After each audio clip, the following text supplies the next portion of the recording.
All right, should be good to go. How's it going, everybody? So let me get this out of the way.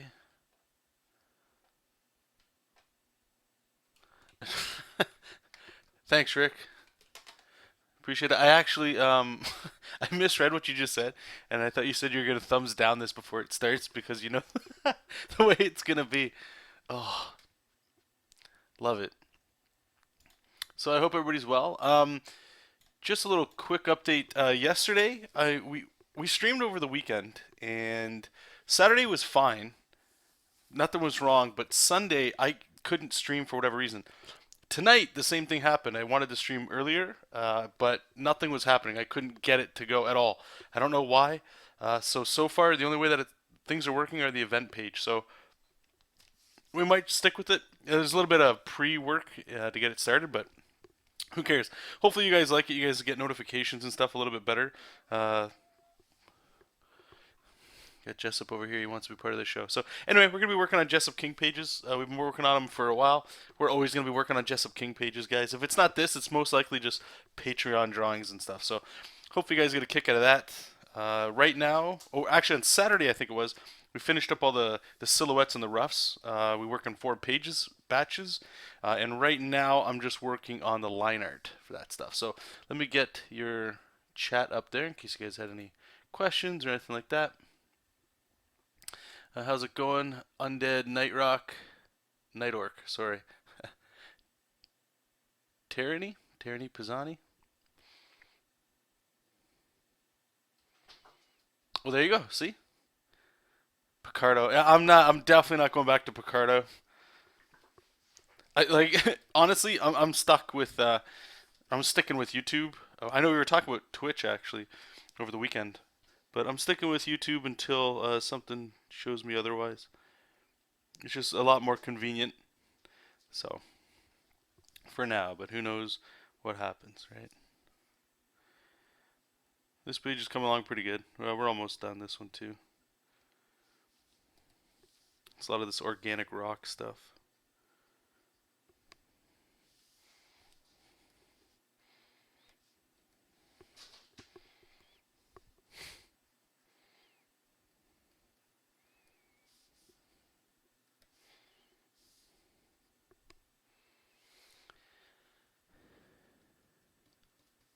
Rick, you, Jonathan, any plans on starting up some critique streaming? I want to get the. Sorry, I forgot to get my timer started. I wanted to get the live scribbles show going. You know, every Wednesday. But so far, you know what I'm thinking though is it's just like I'm just gonna keep this streaming stuff going on right now. This one I think I scheduled for 2 hours. We'll see what happens. I'm most likely be drawn longer than that. But maybe I can just open it up from time to time for like what's it called? For you guys that want the old critiques and stuff back. So if you want, actually, you know what? I'll do it. I'll do that right now.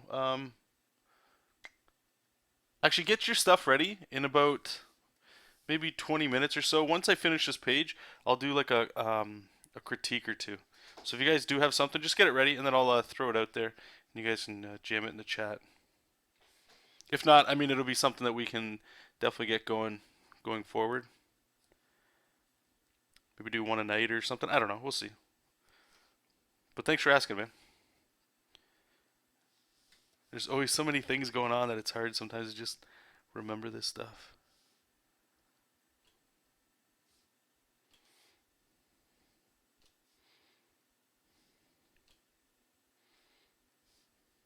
I think we got, what is it, this page, one more, and then we can get back into some inks. That'll be good.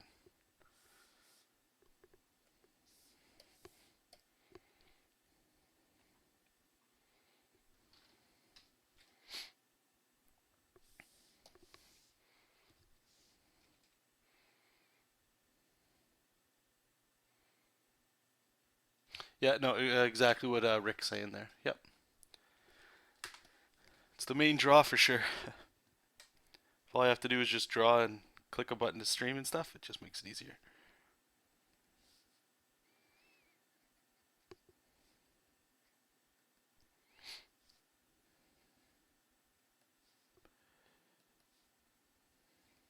I was also considering too about the Wednesday show, of maybe doing that on Twitch just to try it out, you know?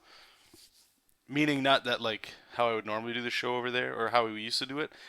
And when I say show, it always makes it feel like it's more than it really is. But maybe just every Wednesday I'll do a stream on Twitch or something like that, just to see what the audience is like over there.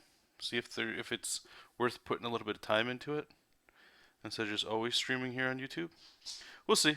Just some good ideas. I don't know. What do you guys think? What do you guys? Where do you guys usually go for your streams and stuff? Do you just stick here on YouTube? Do you care? Do you go wherever like your favorite artists or people you look up to, like that kind of stuff? Is that you just go to wherever that is, or do you just spend a lot of time here on YouTube? And if you're watching recorded too, I'd love to hear a comment.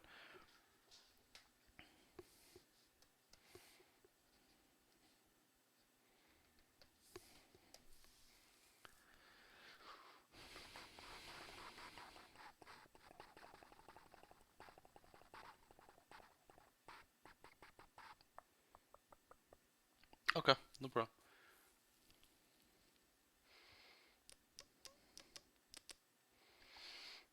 Oh, Pillowhead. Okay, cool. Have you streamed on YouTube before? Or I should ask, what are you streaming on Twitch? Are you streaming art or are you streaming video games?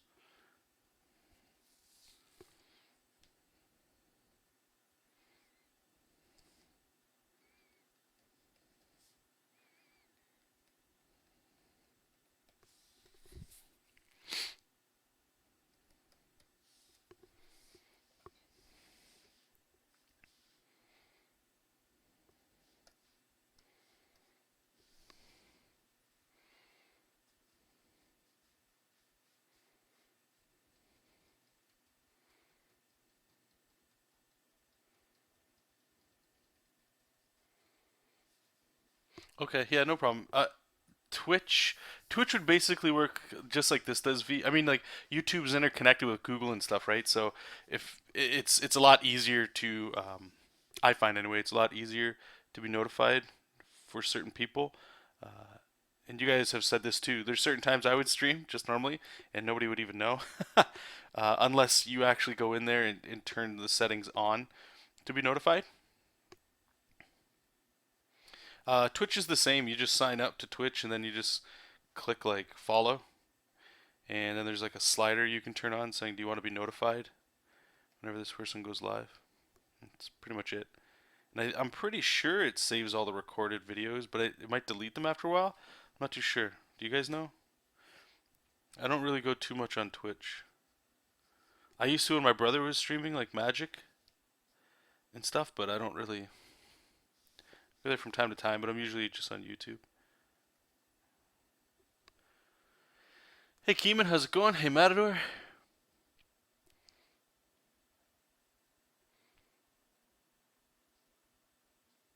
Yeah, I don't know, V. I don't know why they don't have that.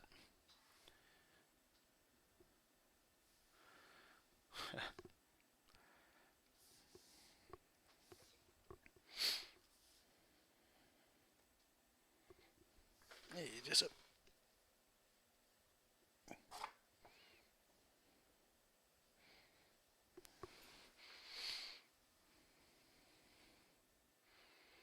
We have to set it up in there. Okay. Well, we'll see. Right now we're getting in that rhythm, of just making stuff. Everything's working so far, so no need to change anything. But I do appreciate like the ideas and stuff. It always helps to get your guys' feedback too, because you guys are the ones that are actually watching. I just have to draw. The extent of my ability is just I just have to draw and press something that says stream. That's it. And let you guys know if I can. It keeps the recorded video like a week. I don't really like that. And the problem is too, like when you stream uploading that, I don't know where you guys are. I'm hopefully on Friday. I'm gonna make a call to look into changing my internet provider. Uh, but like uploading 2 to 4 to 8 hour videos, that's not fun. It's not fun. That's one of the reasons why I'm like, but different audiences for different things. You guys, not you specifically, but like audiences in general, don't care and shouldn't have to care about all the hard. And I'm using hardships lightly here, but the hardships like a creator would have to do to, um, you know, get the content to you guys. You guys just want the content. I'm the same way too. For anybody I'm following, like, sure, there's that level of whatever's easier for you, but when it comes down to it, even watching this or watching anything that I watch from other people, there's so many things pulling your attention away. Whether it's stuff you just want to do, or today I might not be drawing something you're interested in. There's so many different variables that it's like the hardships. I'll keep using that of having to upload like a multi-hour stream to YouTube after the fact. I'm mostly assuming because I know I don't care what that means for the person doing it. It's just I would prefer it if I could get it, like still watch it. So you guys know, like we had this conversation before too. Of like I was saying, in my opinion, I think you should be on like everything you can be, Snapchat, Instagram, all that stuff. Uh, and some of you guys were like, there's just too many things out there, right? And I think this falls into that same boat. No matter what, we have to always go where the attention is, and maybe Twitch is where to go. Maybe Twitch is the place. And all the crying I'm doing about it, it's like, well, it's too bad. If you'd like to get more people to check out your stuff, besides going to conventions and things, online's online's got lots of places for stuff. Hey, Jesop. He always wants to play every time I start streaming. Sorry, buddy. We're drawing pictures.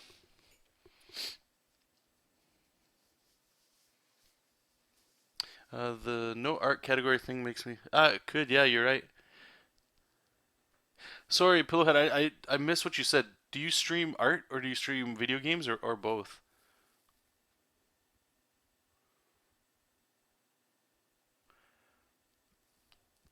You put effort in your video and stuff, and there's like a woman who. Oh, sure, yeah. No, and that's just the thing, Pillowhead. Like even what you're saying with like people just doing whatever they want for streams. Let's be real here, guys. You guys, everybody in here, you could just, you could make a stream of you just drawing like almost naked chicks, right? And you're gonna get tons of views. Like, don't get me wrong. When I'm saying attention, it's easy to get attention, but to get attention for what you like doing is the tricky part. Is the long or the short of what I was trying to say there. Instead of just saying like go where the attention is. So if you're doing comic book stuff like I'm doing right now, or just drawing, let's say Twitch in this case, if Twitch is got the streaming audience and you're what we're doing, it makes sense to go there to build that audience. Go ahead. Personally, I mean, like the thing, you know what it is. Honestly, I was about to say like webtoons or Tapastic or something like that, and then I kind of get into the Picardo thing I started thinking of. But really, what we want is I don't necessarily want. I'm glad you guys are all in here and anybody else that's watching all that stuff. But people who make comics and stuff, that's a totally different audience than trying to build an audience that's interested in consuming your stuff. So that's not to say you guys or anybody else that's watching or whatever, you being here isn't value or anything like that. What I'm saying is, I love watching other artists draw because I might learn something from them, or they're just cool people and I like listening to them talk or whatever, right? And that's different than trying to find the average YouTuber, let's say, or whoever, just average Joe Schmo, that might someday down the road just keep reading, or they just love your art and they just want to see more of it. Those are harder to find, but there's more of them than there are creators, right? So I find that a lot. What I was trying to say is a lot of channels I've found, or even a lot of just communities in general online, whether it's Instagram or Snapchat or something like that. There's always a lot more creators on there than there are consumers, and that can get a little like get a little muddy, especially if you're trying to expand your audience. I suppose. I don't know. Have you guys found that? Maybe I'm on my own. You stream stop motion making stuff. Okay, yeah, yeah. Well, Yeah, I think too, like even with comic book stuff, it's harder to get people to stick around and watch, right? Like if I was just drawing a picture of Wolverine or something right now, I can guarantee you that would get more people sticking around if it was going quicker than like just drawing these characters, these things that nobody knows about. And it's comic books and they go slow, you know? Not doing that entertainment art. And that's why there's a what was it? I just saw this one.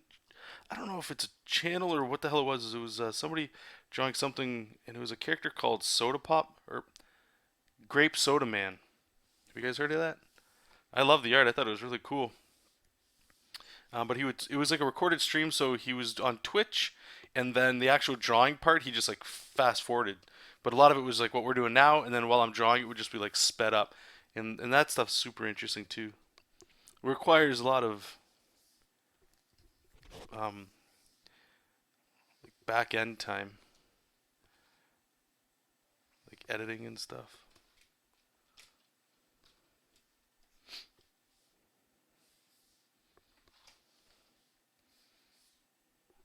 We'll put her hand up like she's summoning it or something. I don't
know. No, she has six.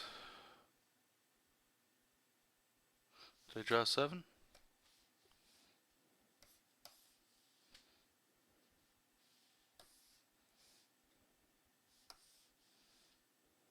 We're good. Maybe you just saw something like with the shapes being overlapped or something.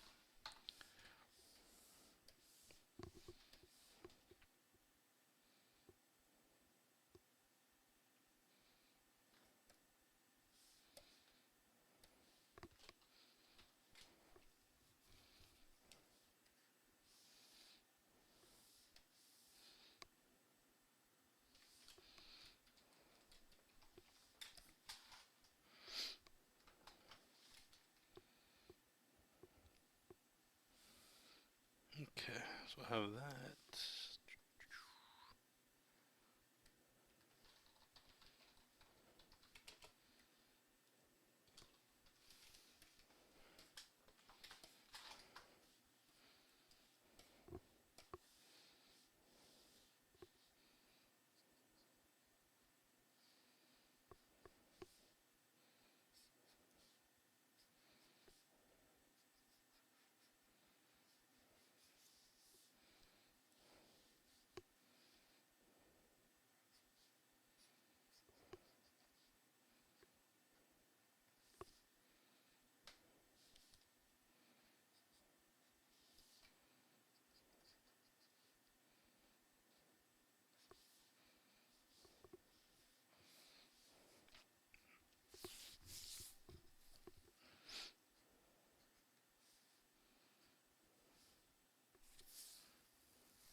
I wonder. Let me just see something here.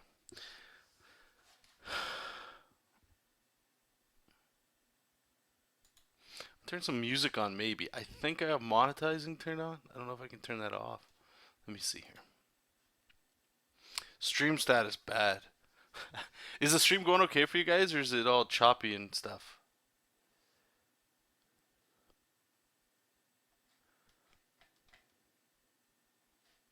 Info and settings. Can I turn it off? Monetization. Save changes. I don't know if this is going to do anything. We'll see. I don't want to get in trouble with the YouTube gods if I'm playing, if I'm playing music. Alright, let's go to Spotify. And again, you guys let me know if it gets too loud. I'm going to just have them playing through my headset here. Playback devices.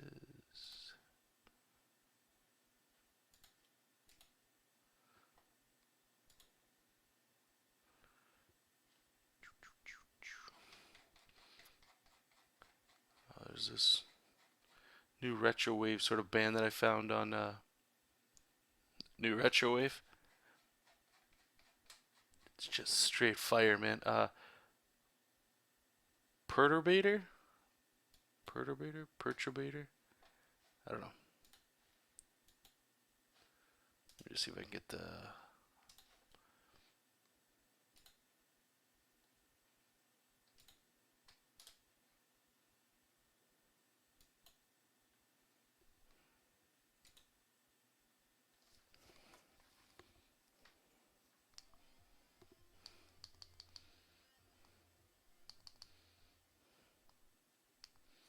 Okay.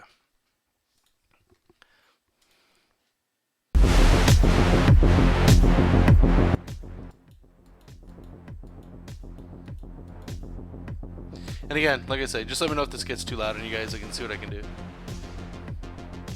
This is, how's it going, Masad? This is like the, and PJ, how's it going, man? This is the style of music that I always said, if Jesop King ever becomes something that can have music in it, this style of music is just perfect.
Wait till you guys hear the next track.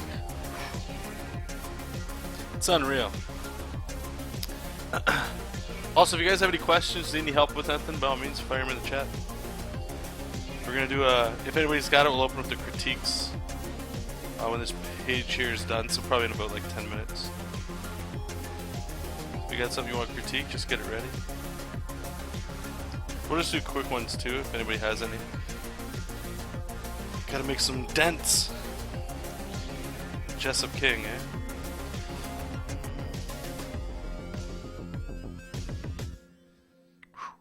Okay, this song right here, guys. Trust me on this one.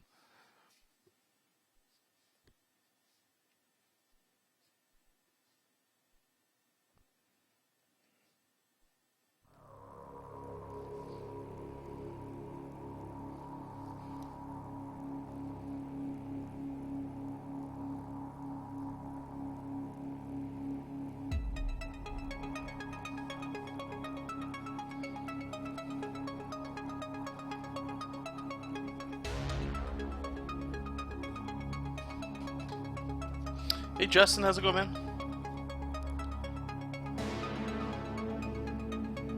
It can't be bargained with. It can't be reasoned with. It doesn't feel pity or remorse or fear, and it absolutely will not stop ever until you are dead.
Oh yeah, no problem, man. How's your comic going, by the way? You got any pages in the can? You all done some pages, or are you still working on like thumbnails and stuff? 'Cause the script's all done, right?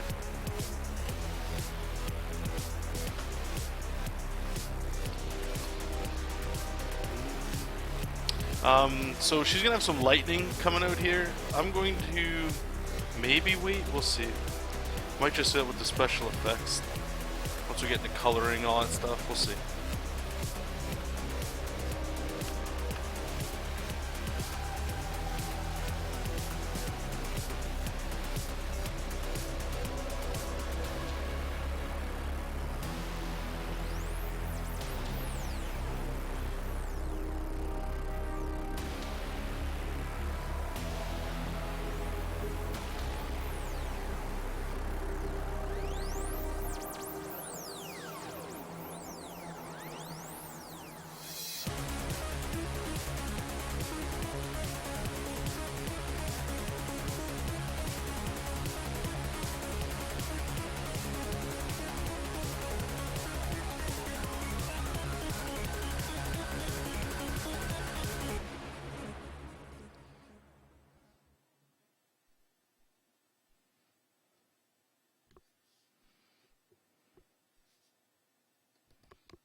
I think we're good.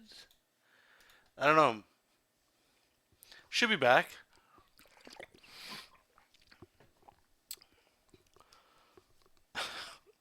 I just I heard the music. I think I actually hit my Ethernet cable, so that means I can't rock out. Should be good. Yeah, sorry guys, I don't know what the hell. Like I said, I probably hit the Ethernet cable. I kept hearing like a bling, bling. You know, like that Windows notification sound. I'm like, what is that? Am I hitting something? And it was OBS trying to reconnect. And I'm like, okay. I saw my stupid face on the right, and it was frozen. So I don't know if you guys were saying a bunch of stuff. It said my chat was disconnected too. So if there were questions you asked or something, please ask them again. I turned the music off too, just to be safe.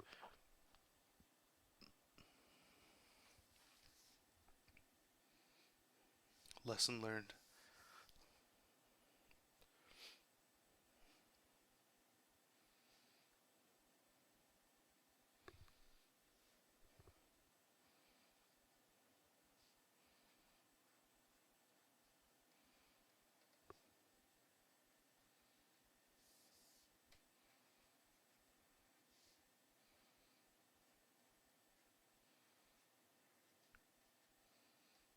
This panel here, we're gonna have like a lot of like shrapnel or debris from the broken rock and stuff. So just gonna do enough of it uh, so we can get to inking. Or sorry, so that when I do get to inking, I can see where we just need to add extra stuff, like the small little dots and stuff, smaller pieces of debris.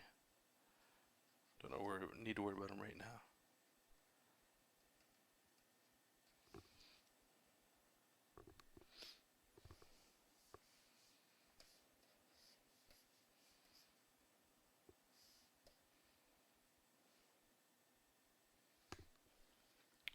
So let's see.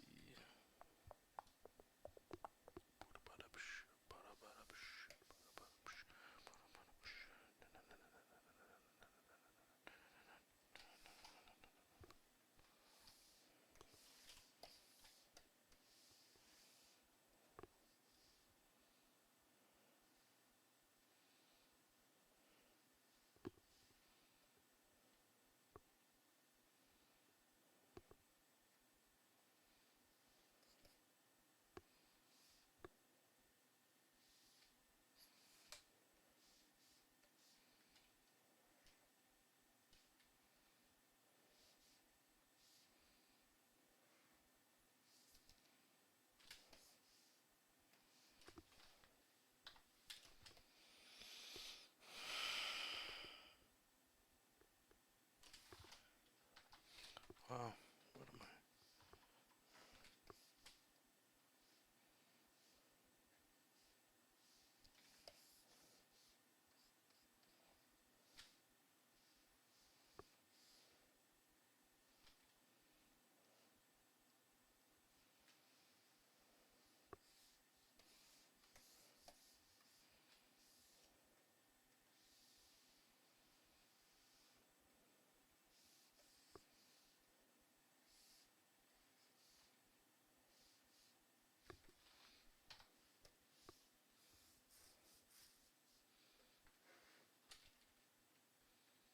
Okay, cool, Justin. So sorry, do you have a page or anything done yet, or are you still um, did you just start getting into the actual panel work?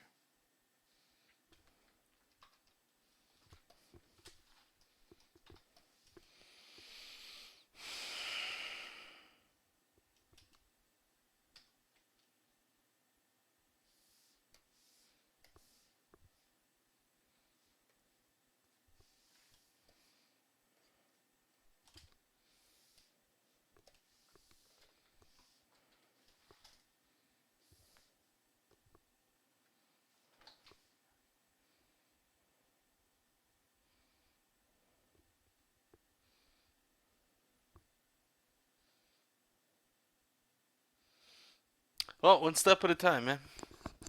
Trust me, if all you can do is spend like an hour a night, that's a lot more than a lot of people put in their work. So just keep doing what you're doing. You'll get there.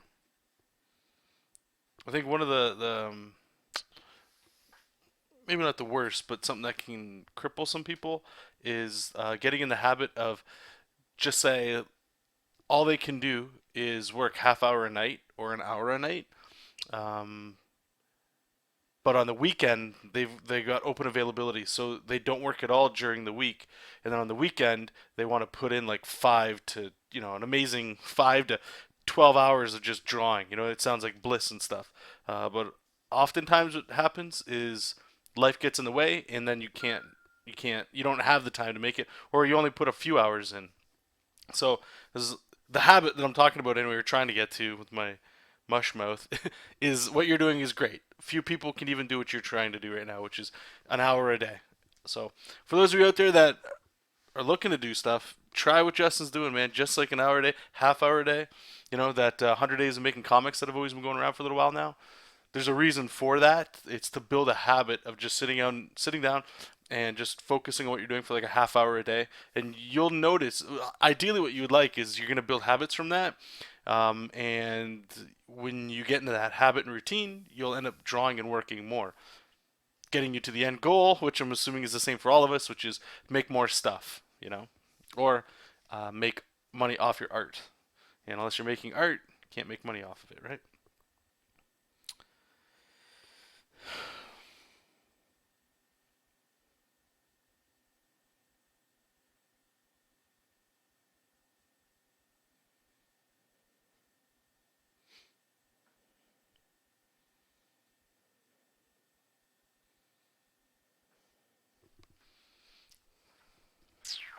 Okay, so like I said, I'm not sure if we're still going to add the lightning just yet, since it's a special effect.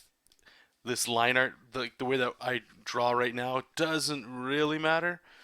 But I might just put something in for now. I'm not quite sure just yet. But regardless, we got two things we have to do here. We have to fix our speech balloons, and as well as our contour lines. So we're gonna do those as well. Okay. So the text still reads, so we're okay.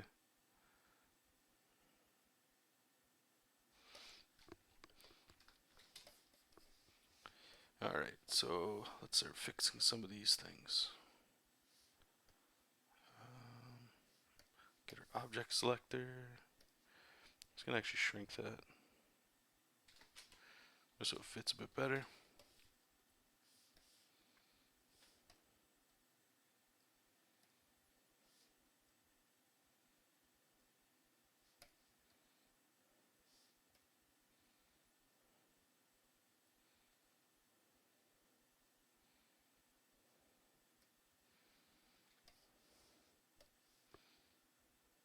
These corners are getting a little wacky.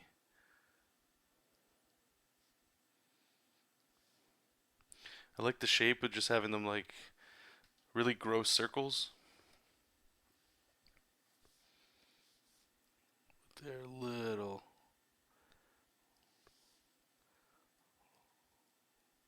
crazy.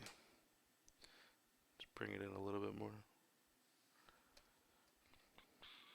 So the first pass I was doing with this, a lot of the it's like even that's getting a little too close. But a lot of the speech bubbles I was having, they were pretty close to the words. Then I started looking at other people's comics, and what I've noticed, let me just fix this. What I noticed, like a lot of people doing, is like a lot of white space around the balloons, and I was kind of getting like a little, I don't know. I want to have, I'd still like to be able to show a lot of artwork because the pages, it's not 11 by 17, so a lot of the artwork is pretty simple. But I don't know. The more I was looking at that stuff, or other people's work, I should say, just the way they're doing their balloons and that, I'm like, it looks cool. Just trying to get the little kinks out of it. How's it look over there? Let's bring that back down. Let's see, why are these? Justin's saying he stops everything and works on that from 8 to 9 p.m. every night. That's awesome, man.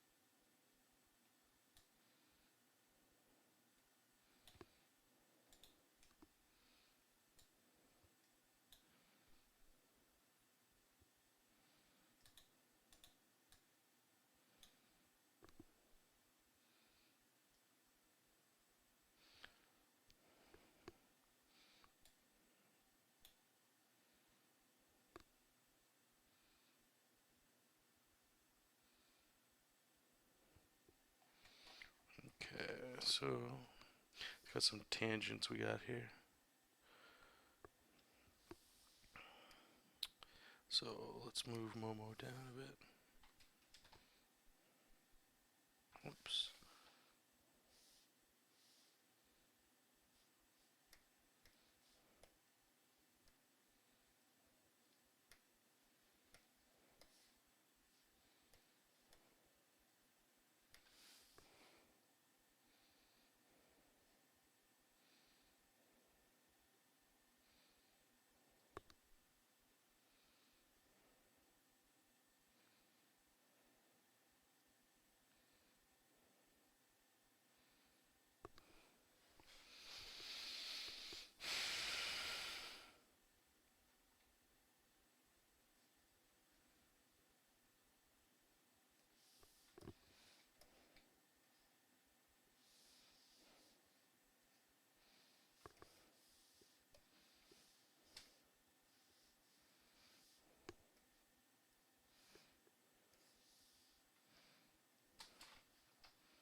So if we select these two, I think you can merge these together.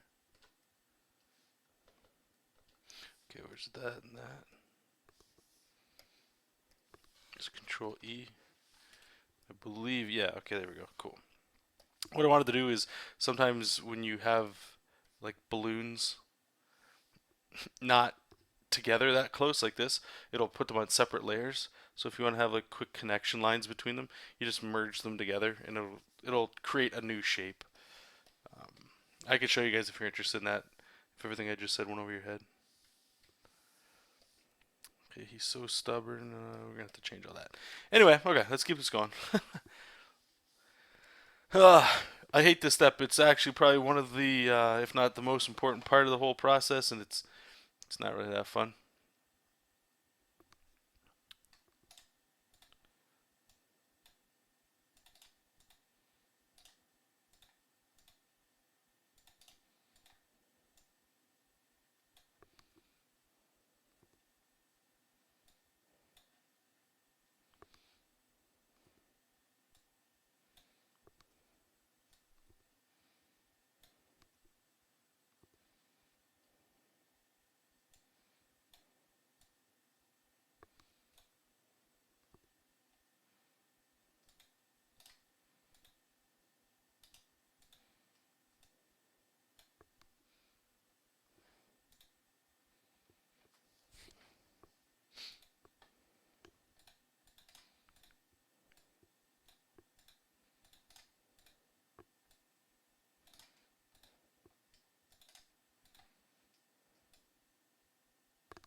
Okay.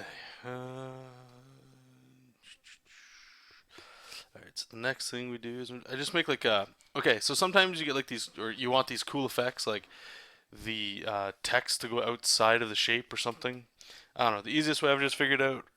I figured out. I don't make it sound like I just discovered sliced bread here, but um, if I know the gutters here are going to be like white, meaning all this white space here, it doesn't matter because it's just black and white. So I make a new layer above everything and I just grab white and I make sure it's under the gutter layer or the panel layer, this one. And we're just gonna make, shapes and just fill it white. That way I can still adjust it and it's not rasterized. Sometimes I will have to rasterize them, but it's usually not, you know, absolutely critical. All right, so you can just do little things like that. It just makes it feel like they're part of it there. So like I said, she's yelling, he's so stubborn. Don't know what I'm going to do with that yet. I'm going to open up another page. I think I did some yelling there. As for the sound effect, I'm going to leave it there, but I can turn it off. I'm going to manually put in the sound effect, especially when we do the lightning, we should say. All right, I think we had yelling in this one, right? Let's see. Yeah, right there. So I'm going to copy that actually. Let's try to find it. What is it to find diamonds? This one. Okay, so click it. Control copy. Let's open up our text. Paste it.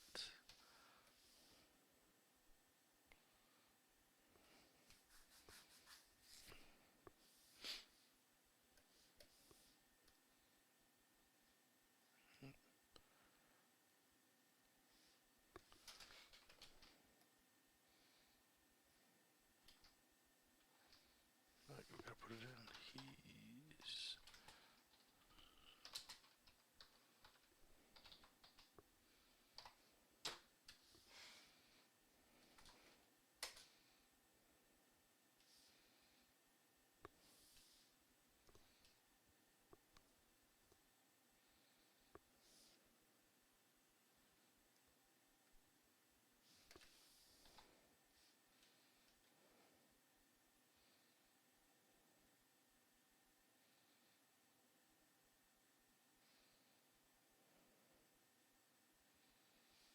Where can we put this here?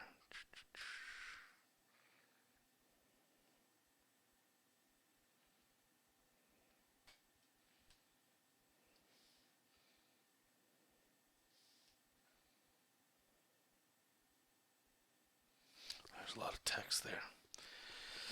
Oh, thinking there, but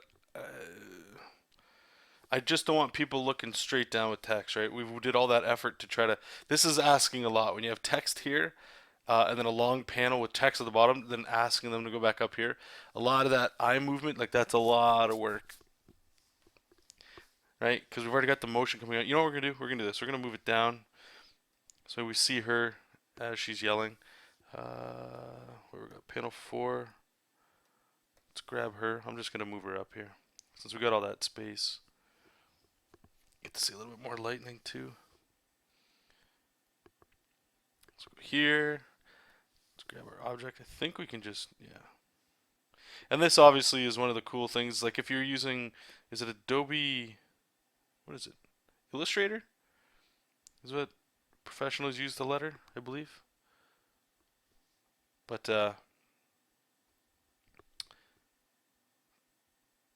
just being able to manipulate things within Manga Studio is pretty cool. Now I wonder if there's just like a, I want to manually change some of these things, but this is going to kind of get silly. Let's see here, delete.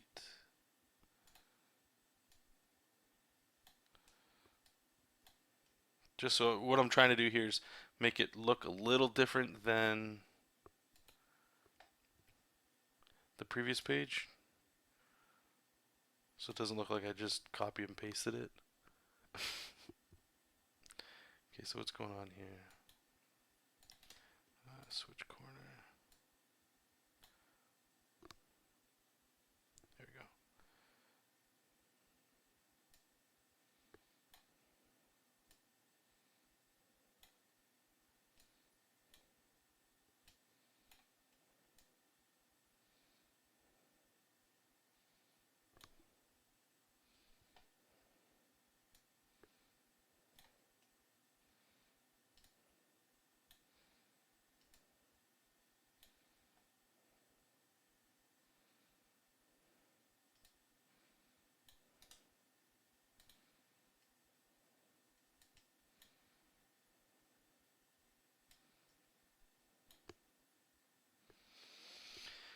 We're almost done.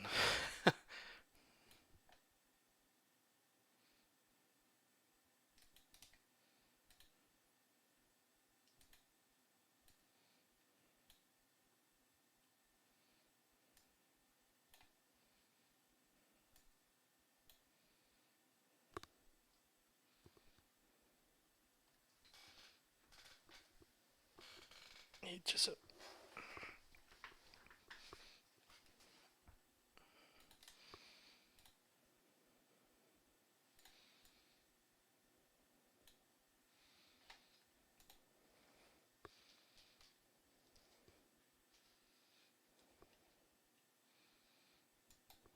Hey, Zelda.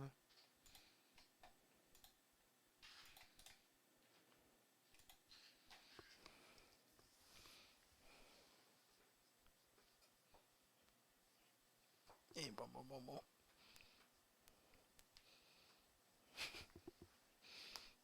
Okay, careful. Good on your claws. Okay, so this page is pretty much done. Like I said, I'm just gonna do the contour stuff. So, if you guys are watching, the camera's over here. I always forget. By all means, leave a comment in the chat. If you don't know how, just post an image that you like critiqued somewhere online that you want me to look, and just put like, let's say it's DeviantArt. Just put DeviantArt, press the space button, and then write dot space button com or something. That way you can post links. And I'll do like one or two if anybody's got anything that they like critiqued. We'll just do quick ones. And as well, if you do want something critiqued, whatever you link me, just include just a little like one sentence something of what it is you'd like critique.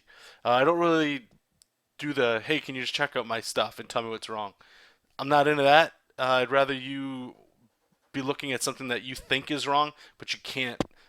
Maybe you don't know how to look at it or address it to make it look a little better, and I might be able to help you with that. So if there is anybody that has anything that wants critique, by all means, just jam it in the comment section of the stream.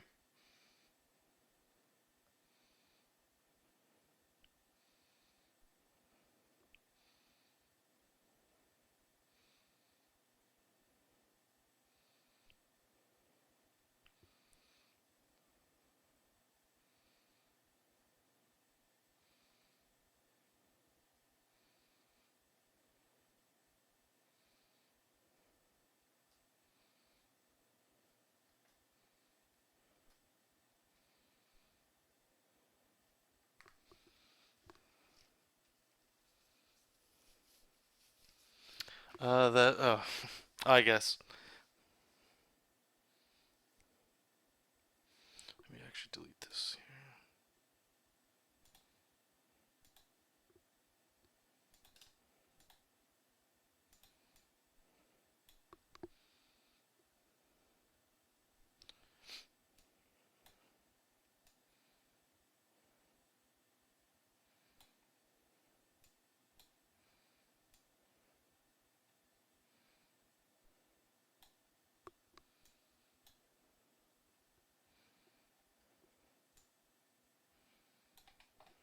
Okay. Anyway, we're noodling.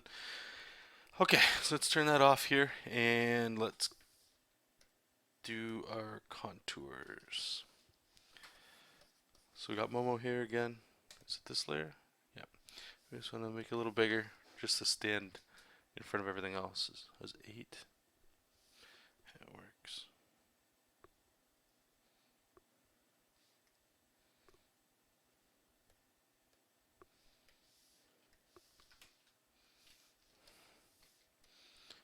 Panel 2.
Alright, so this one is done.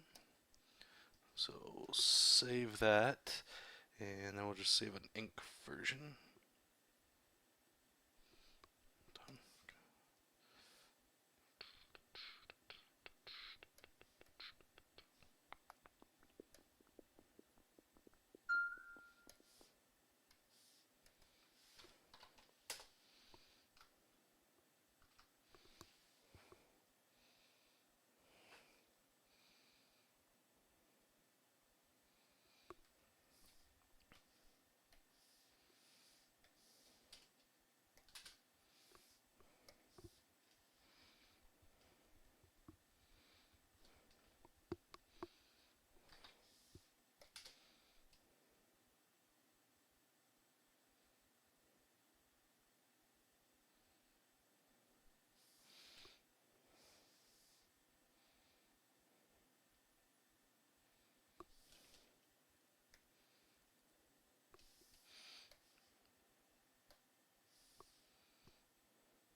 Okay, so let me just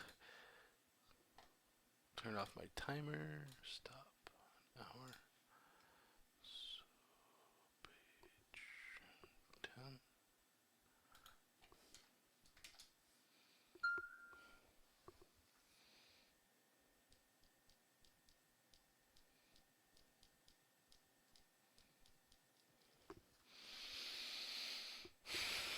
Okay.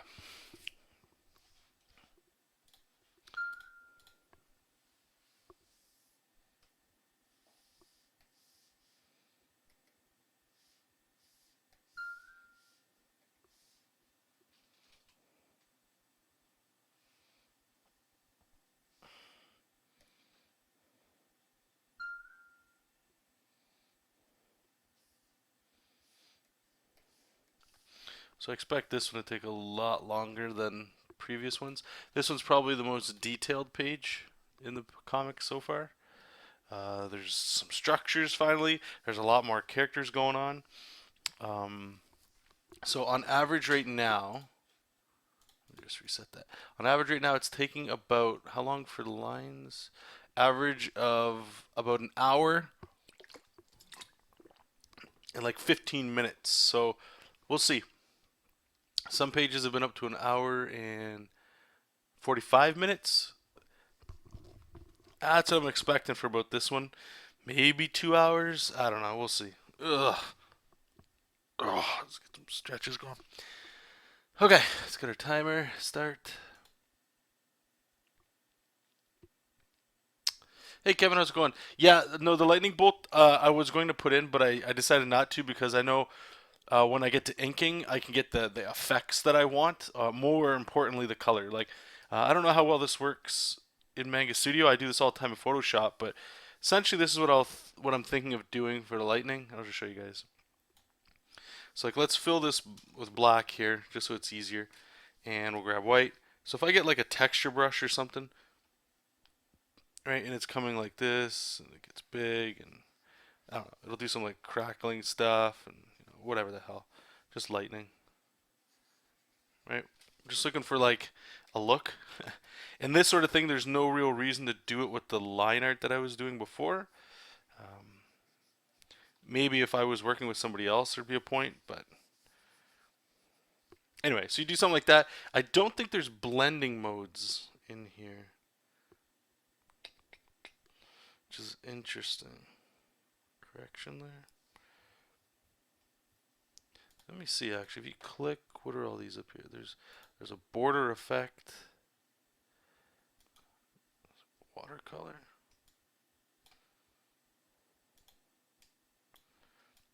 They really messed around with this.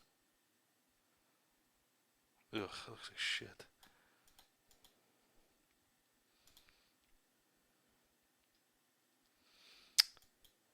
Yeah, see, sometimes you can't. Maybe it's.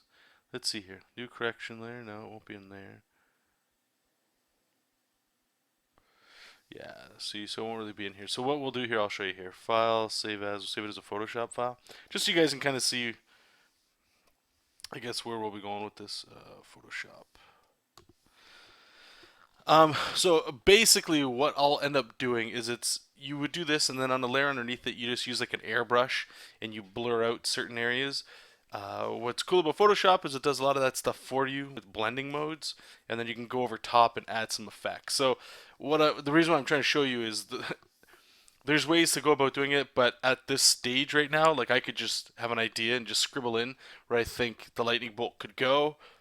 I already have that sort of done with the silhouette and the rough underneath of it. So there's no real reason to do it. I'm not putting any contour layers, nothing over top of it or anything like that. So we're in Photoshop. Let me see if I can just pull up that lightning bolt real quick. Where is it?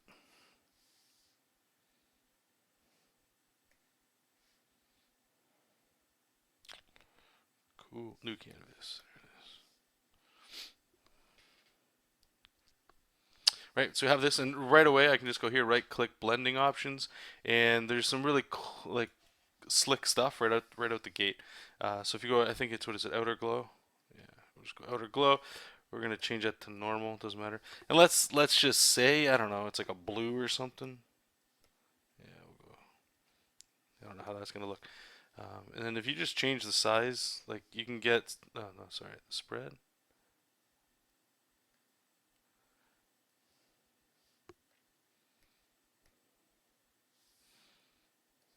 Let me just get all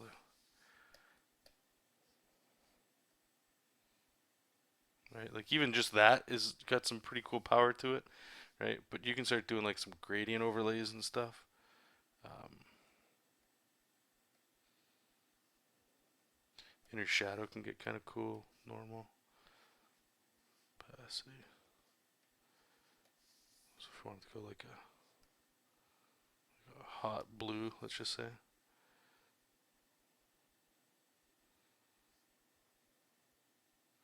Kind of blur it up. But do you see what I'm doing here? Just like this with this quick kind of stuff like that.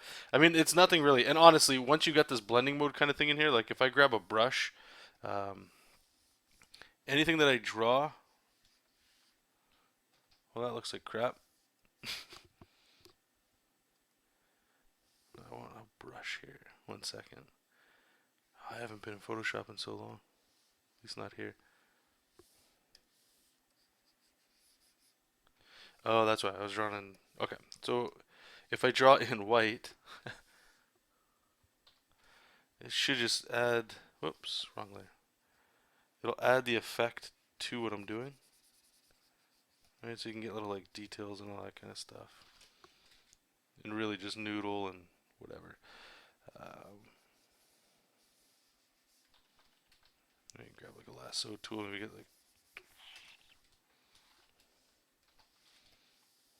all kinds of cool stuff. We can grab. Let's see here. We'll try overlay, and if you were to grab like this stuff's fun to me. You just go into Photoshop and just like mess around with a lot of this. Let's get an airbrush. There's no good default airbrush here, is there? But we want transfer pen pressure. Okay. Anyway, so if we were to pick like a even hotter blue, maybe.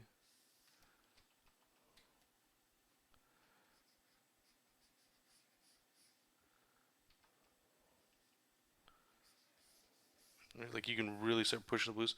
If it's a screen, yeah. Let's try that instead.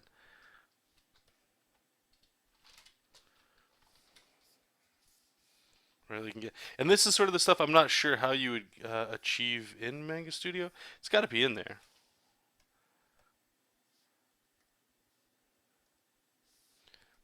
Change like the color of the lightning or something. Make it evil. You can even do some really slick stuff like a what is it? A gradient map. Gradient maps are sick. You can get some really cool effects. I'm gonna get out of here in a second because I'm just gonna start messing around, right? So you go like that, and I think you can. Yeah, let's just reverse it.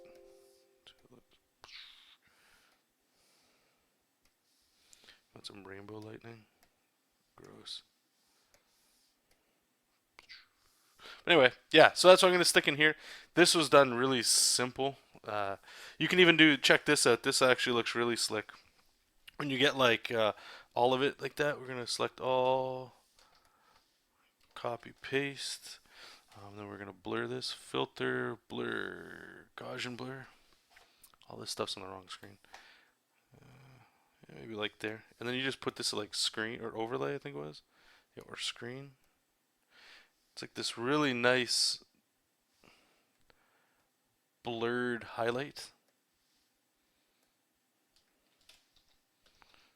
Just find some other cool stuff. Anyway, I'm getting out of here. I can just keep noodling with this stuff. But anyway, that's why I'm going in there because I'm pretty sure there's no way to get a blending mode in Manga Studio. If there's one downside, I would probably say it's that. You could always, there's no reason you couldn't just manually do what I just did with like an airbrush underneath and all that stuff, for sure. I'm just used to a certain ecosystem with that kind of thing, like a workflow with that. PJ, sorry it took me a while to answer your question, everybody. I notice when drawing on my surface, let me stop this here. Okay, I notice when drawing on my Surface Pro that I zoom in a lot to overcome the offset between the glass and cursor.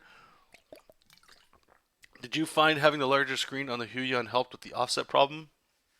I only ask because I'm considering getting one of the larger Cintiqs. Okay, so on the Surface Pro, I never was able to get a feeling of accuracy as I did with the Cintiq, the 12WX anyway that I had, and I think most of that just comes down to the fact that I was used to using a Cintiq.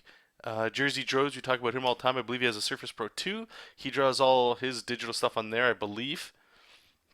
Last I heard, anyway. And he does amazing stuff. I think it's just the more you just know going into whatever, if you have no experience using anything, whatever you're going to put time into, you're going to get out. So just know that when you go in, if it feels like really off, like it just doesn't click a little bit, then maybe don't stick with it. But if you feel like, okay, I like everything about it, it's just my lines are, in your case, like you're saying, you have to zoom in to get like good lines and stuff. That might not be a big problem because you can get confident with how a line will turn out the more you use it. But I had the Surface Pro 1. I bought the Surface Pro 4 or 3, 3 or 4. I think it was the 4, as well as the iPad Pro. And then I returned them, right, just to test to see what it was. And even the iPad Pro 4, I didn't like it. It almost felt like when you press the screen, it almost looked like the screen like indented or something. I hear people do like it though, so just whatever it is. But to answer your question, I guess specifically, it may have just been too like all the Cintiqs that come with like a matte surface. So when you're drawing on this thing, it almost feels like it has a little bit of resistance to it. It's not 100% glass feeling, and that feels good. As for the Huion, especially, I hear so many things back and forth. I was able to do some good stuff with it.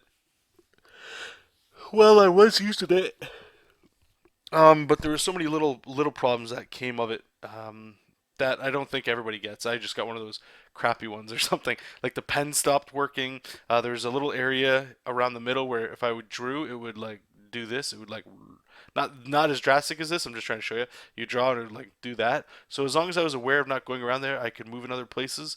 But as much as I don't really use the buttons too much on the Cintiq I'm using now, from time to time I do use it for like the space bar and stuff. Just depends what you're doing, I guess. Not having those on the Huion, it definitely sucks. But at the same time, it's a radically different price. In saying all that, um, this Cintiq I bought off of eBay, and it has a little bit of dings. There's a little scratch on the screen too, but for what I paid for how much they would normally go, I think it was about $500 for this. And I would highly recommend you guys do that. If you're looking, if it was up to me, the difference between a Huion and something like and a Cintiq, if you're going used, you could probably get a Cintiq for the price of a Huion. They're different. Everybody's gonna have their pros and cons. My experiences are gonna be different. I don't want to shit on anybody that has like a Huion or something. And if you've never used either, Huion would probably be more than fine for you. Plus, that Huion that I did have, it's a sick monitor. Like it's like 1080p crisp, loading like Manga Studio on it. Everything got small a little bit, and it felt like I was using a high definition device. This one's dated and old. I don't know how many years I'll get out of this, to be honest. So far, it hasn't skipped a beat. So I don't even know what that. The oh sorry, so the offset problem. Even the Cintiq has it, but it's something you do get used to. Have you gotten used to it at all on your Surface?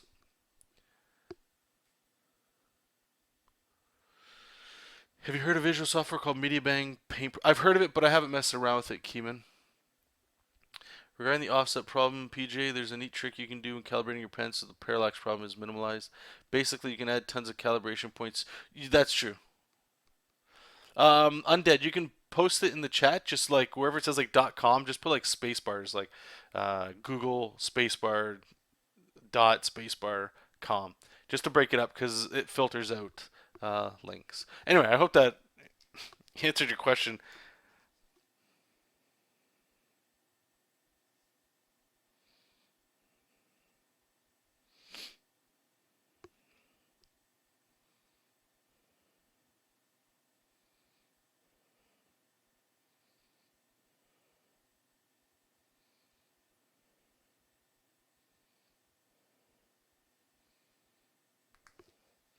All right. Open canvas. I don't even know what open canvas is. I'm so out of the loop in a lot of this stuff. I've gotten used to it more or less, but I still find myself zooming in way the hell when I want accuracy. Okay. So what else could I add for that for the accuracy? So the Cintiqs that we have right now, even the Huion I had, as big as it was, the being able to have a second monitor has helped so much. There's so many people that are also talking or have talked. Sean, one of them, where everybody pretty much uses two monitors. If you're able to do that, your digital game will get so much better because it doesn't matter if you're zoomed in and you're doing all these lines. You can always look over and go zoomed out, and go like, okay, it looks good, you know. Or you could do the opposite. You can just go. You get more flexibility with having open different files or having windows open of the same file. That way you can have one setup zoomed in, one zoomed out. With the Surface, I'm pretty sure you can hook it up to a computer. Never was able to. Maybe the Surface Pro 1 couldn't, but that's one thing I wish it had that I could do is hook it up to another thing so I could have it. On the other hand, it is meant for mobility, right? So that's sort of the cost. I do think people that buy a Surface Pro as a replace to a Cintiq, I don't think it's the same. And I don't mean like you can do amazing art on a Surface Pro for sure. I've seen it. Same with an iPad Pro. You can totally do all that stuff. But I do think there's some people that out of the gate don't click with certain things, and if you want like a home base sort of setup, I don't think the Surface Pro is the way to go. I would much rather just get a PC and like some monitors and even a tablet myself. Um,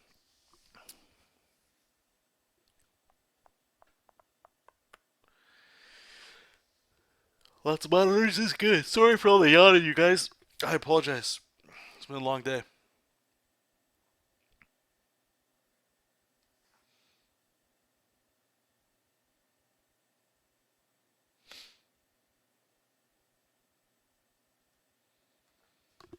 Okay, let me set the timer up. All right. So we got our text.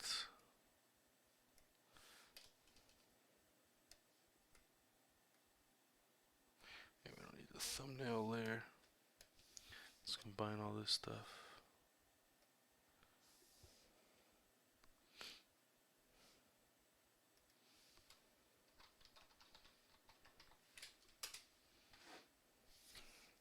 One, two, three, four, five. One, two, three, four, five.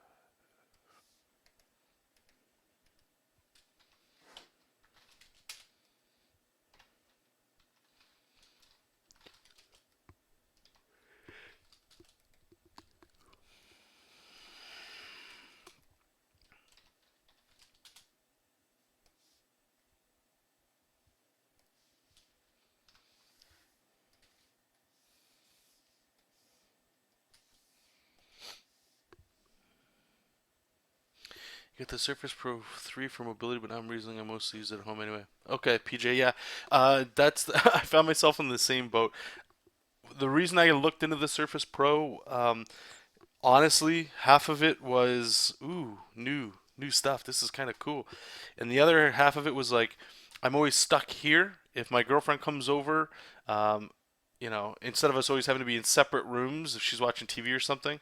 And I hear a lot of artists say this. It's their significant others or their friends or whatever. They're always doing something else, and you can't be here. So just being able to take that device out there and draw, I thought was going to be amazing.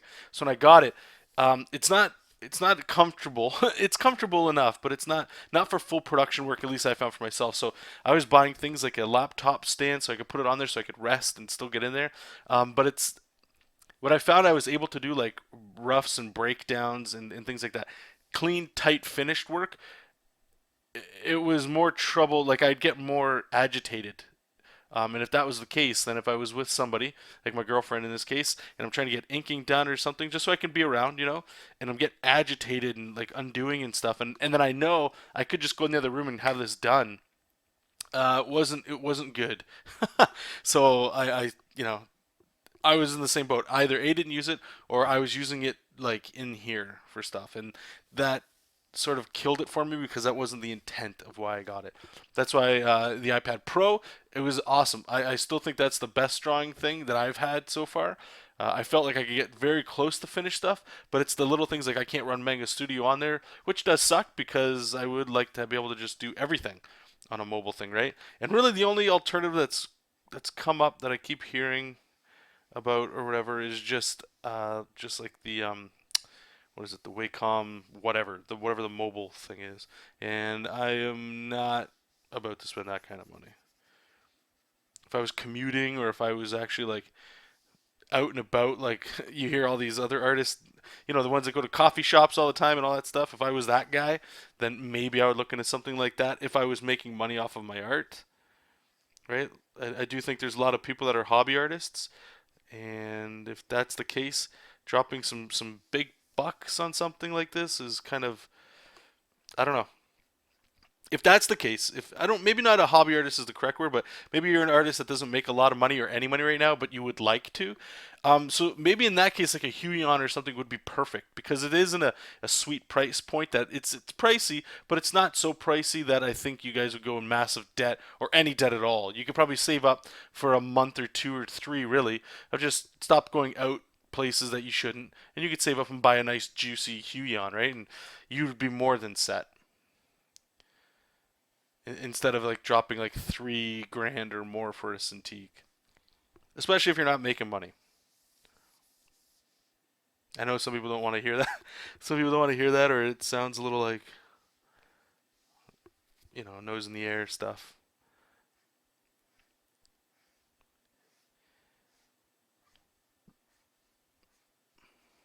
which I don't mean it to at all. Just trying to give a little real talk. That's all.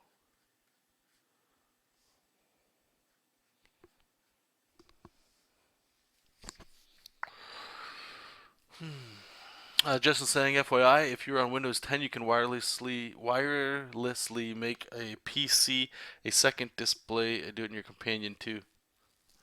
So Justin's got a Cintiq companion, right? Is that right? If that's true, maybe ask him some questions about the mobile stuff.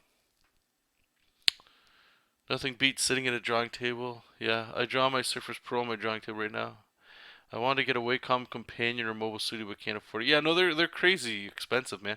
If those are the cases, guys, like honestly, like the only way that I would go and buy a new Surface Pro is if I needed something mobile, and you can totally do finished work on it. You just got to get used to the device and zooming in, like we were saying, is like probably the slowdown period, like the part that sucks. You got to zoom in.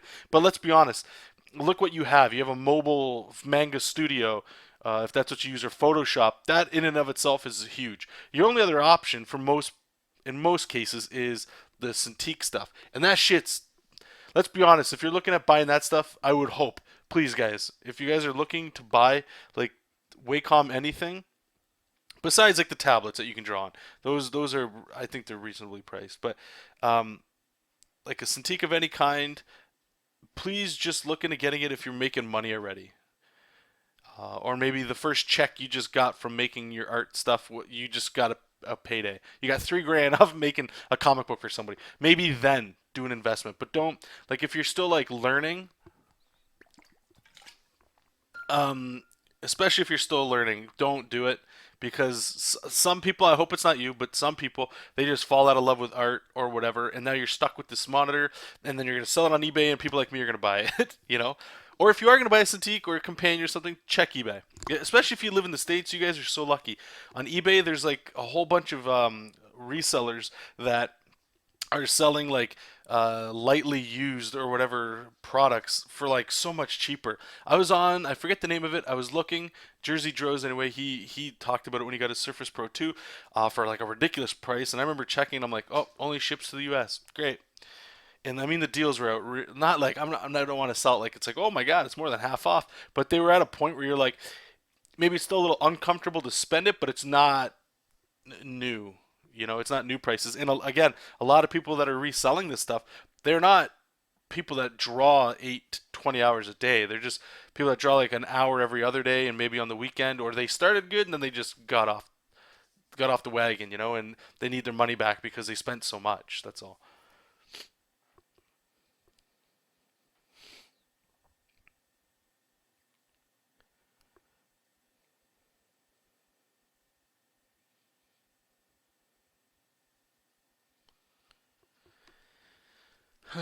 um,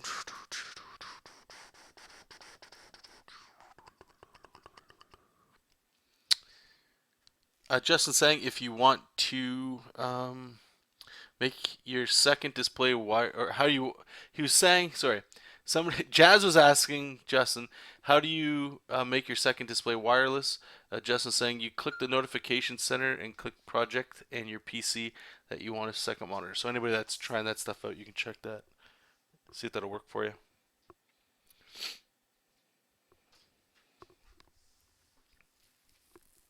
Have you seen the yoga book? It's pretty much a tablet Intuos type. No, I haven't seen that. Hey VF, how's it going, man?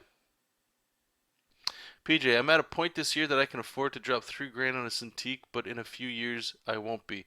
So the way I look at it, it's now or never. So I'm not going to give financial advice to anybody. You guys do your own thing. I'm not wealthy.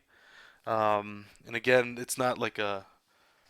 I don't say it with pride, looking down at people or anything like that.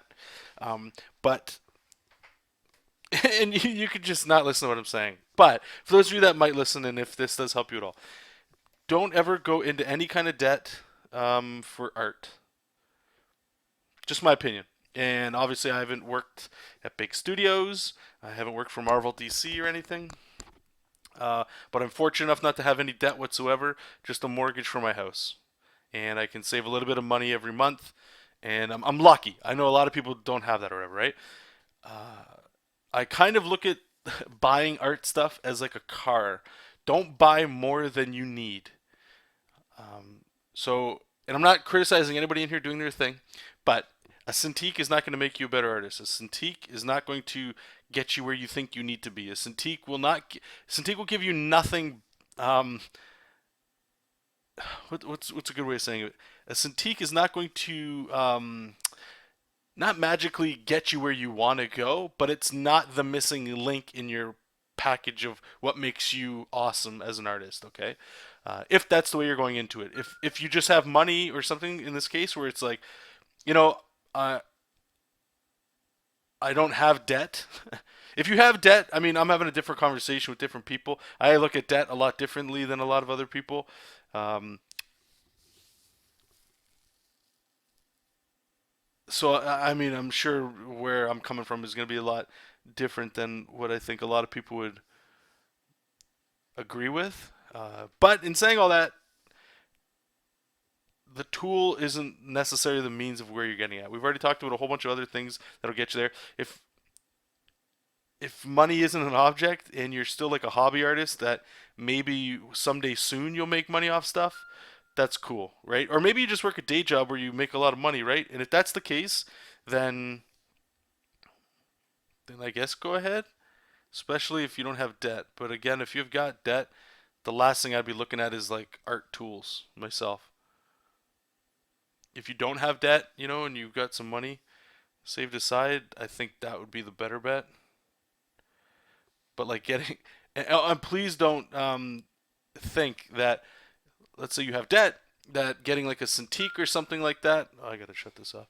Um, like if you have debt, that like something like a Cintiq is going to be that thing that'll get you more money. Don't spend money in this case to make money, especially on a thing like a Cintiq. You don't need it. Honestly, you don't need it. It's not going to change you or make you more money. It won't.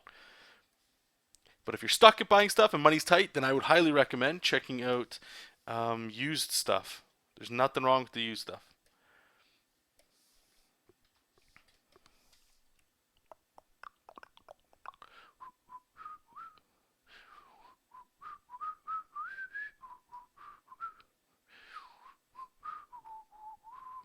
Yeah, thanks for making it, VF.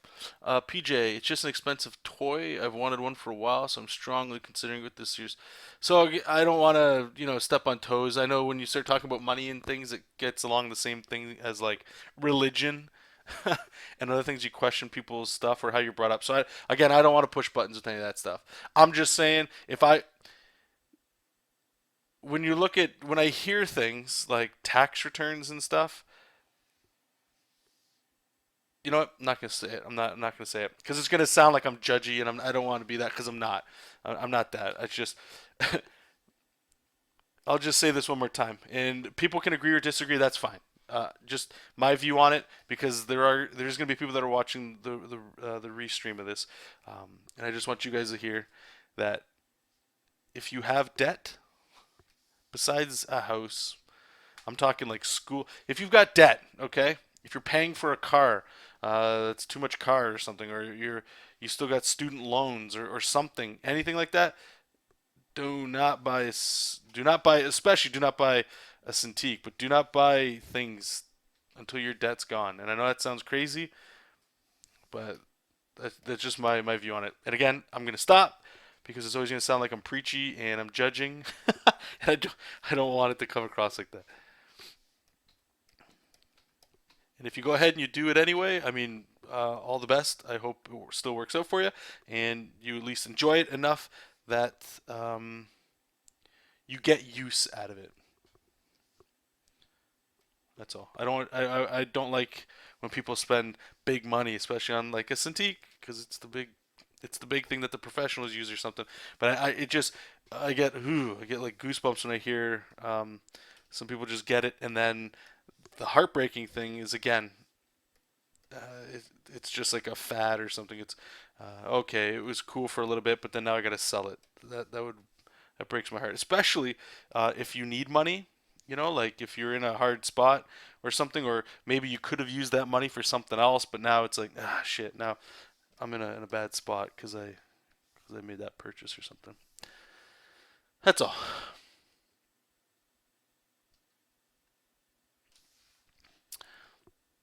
Um, Monochrome. I'm using a Cintiq, but if you're fine with an Intuos type tablet, Huion 1060 Pro is about $100 last time. Okay, I've actually heard really good things about the little tablets from like Huion and stuff. And let's be fair, guys. Too, I just want to put this out there.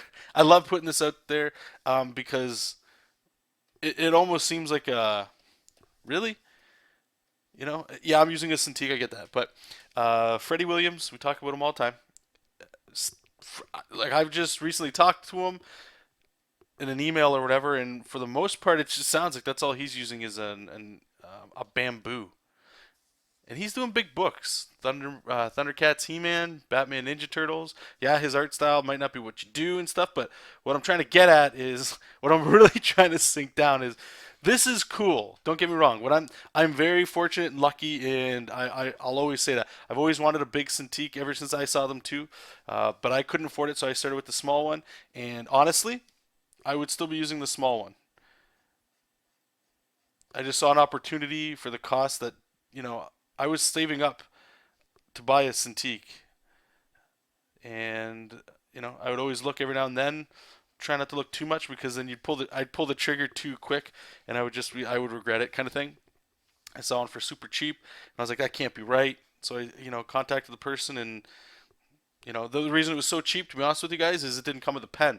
But I knew I had the old model Cintiq, and I've got my. This is actually an Intuos pen, and this is the pen. No, this is the Intuos pen, and they both work on this thing. So I lucked out big time. But that's why I got that, and it was so cheap. But anyway, um, VF. Sorry, you're saying you can't agree with what was that?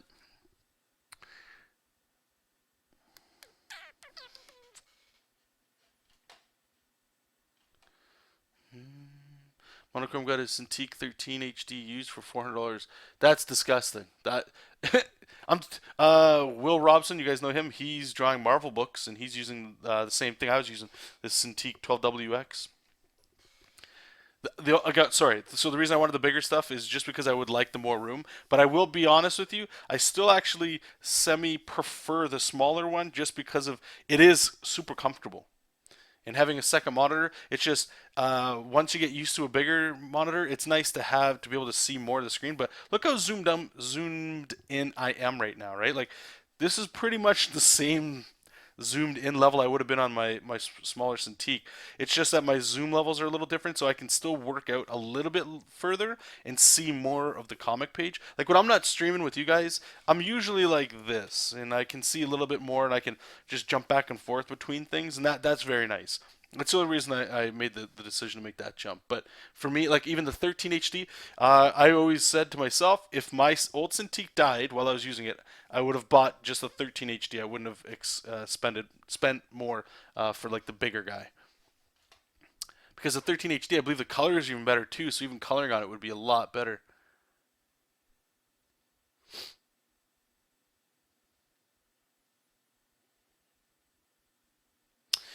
Jazz is saying, John, sometime back, I tried explaining the trick to browse multi-files in subfolders. Real good for Windows user. Control Paint. Okay, yeah, okay, thank you. I'm just going to have this open on the side. Thank you, Jazz. And I will check that out after I'm done streaming. Thank you. Welcome back, Billhead.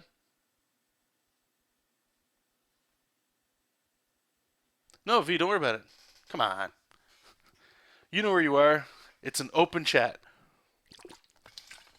It is encouraged. Hey, Felix, how's it going? And let's put it this way. I'll sum up my last point here, and then I'll let it go. There's no wrong choices. There's no wrong decisions. You have to make one or the other, right? You're either going to do it or you're not going to do it. And there's going to be consequences with either one. And you're not a stupid person. I don't know you personally, but I'm going to go as far as saying you're not an idiot. So you know what that means, both sides. If you decide to buy the big Cintiq or you decide to go with something else, what you get from that, what you don't get from it, yada yada. So whatever you do, just you know, just make sure it feels right. Whatever the little man inside is talking to you, whatever the little man inside of you is saying, trust him. It's usually right, and a lot of the times, it's not. You know, you don't want to hear what he's saying, or you wish he was saying something else. But whatever he's saying, if he's telling you, you know what, all right, this tax return, like you were saying, if that's what the little voice is telling you to do, listen to the little voice. And if you're super lucky where you're at, if they happen to have Cintiq set up, I would definitely try that. Or you can do the John Rector special, go into like a Best Buy, or if you live in the U.S., I believe on some Best Buy websites you can like order Cintiqs through Best Buy or Future Shop or whatever the hell you guys got. I don't know. Can't do it here in Canada, or at least where I'm at. Order it to be picked up at your local store. Pick it up, pay for it, try it out, return it before 14 days, and then just sit on it for a little bit. Think about it in your mind. Run it through its paces. Did I use it as much as I thought I would? And that was one of the decisions I made when I was doing the Surface Pro. I was like, do I upgrade the Surface Pro, or how about this iPad thing? Let's try that out. And I did it with both of them over a month. I bought one, bought the other one, then I just sat on it, and then I think 3 or 4 months later, I bought the iPad Pro again, just to see. I'm like, you know what? I loved it my first time using the what's it called? The Surface Pro, I liked it, the drawing experience a lot more than the Surface Pro. So the iPad, I'm like, you know what? I feel this is great. So then I waited, and then I went back, and I'm like, okay, let's try it again. In 3 months or whatever, I tried it, and it felt just as good. But I already knew like the ins and outs, so I started trying to use my day-to-day routine with it, and I was noticing I wasn't really using it that much. And I'm glad I did that because that meant don't buy it. That was, what is it, like $1,500? Is that right? It's a lot of money, man. And I was just like, I can't. I'm not that guy that, like, if you guys obviously, if you're so not so if you're social, if you go to like coffee shops, or you're waiting at bus stations, or I don't know, you have to go to the library in between coming home or something. You got something in your life that you have to like do stuff in between before you get home to draw. Maybe it would work for you, kind of thing, right? But if you have that opportunity to try it, I would uh, I would be all over that.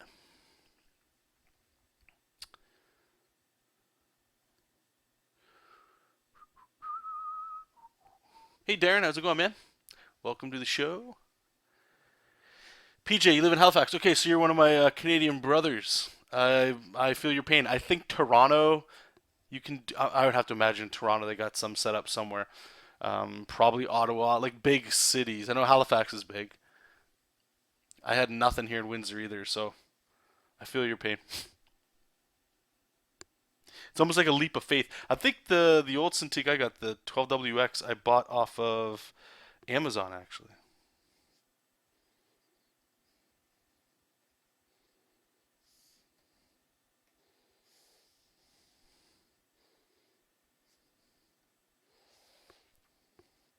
Because you can do like returns through them, so if you don't like it, you can always return it. I don't know how the hell that works with like shipping and stuff, but the main reason I switched to the Cintiq was because I was drawing on my N2OS medium, but my screen is 27 inches and I felt a small disconnect. Okay. Do you guys have the DC Comics Guide to digitally drawing comics? Do you guys like just one more time? I show this from time to time with you guys, but like if you've got like a tablet, bamboo, anything, and you've got it hooked up to your computer, but your monitor's like huge, or any monitor actually, I would recommend, not everybody does this and it takes some getting used to, in case you guys don't remember, is do not use the entire drawing surface to represent the entire surface of the monitor you're on. I've never felt comfortable with that. I don't like moving. I know every art book you say, and I'll probably pay for it in the next 10 years or whatever with my wrist snapping up. But using your shoulder to draw and stuff, that's great, especially with life drawing when you're holding a pen or something and you're kind of doing, you're working on a larger device. But what I would recommend doing is just find like a portion. I'm left-handed, right? So I would always draw like on this side because I could put my keyboard right here, and it was very close to each other, and I could bring it up close like this. But the box I was drawing in was probably like around there, and that represented the entire screen. So if I would make like a small gesture, it would be large. So if I zoom out, I could do like a cape, let's say, and just go on there, and it would zoom. If I was zoomed out, it would be like super quick, like a nice fluid line. And if I zoomed in and I wanted to just do a little noodling, you could do that too. If you haven't tried it, try it. The first time you do, your cursor is going to be just flicking around everywhere. But it's like small gestures pay off. You could try that. That might help you out. Doing the full screen thing, I had that when I had a Graphier back in the day, a Wacom Graphier. If you don't know what those are like way before like bamboos and stuff. And that's how I used to draw, was screen to screen. And I always remember like my wrist would hurt so much because I try to make like the longest line, and I don't know, I struggled so much with that. If you're painting, a lot of this stuff that we're talking about, it's a lot different than drawing on them.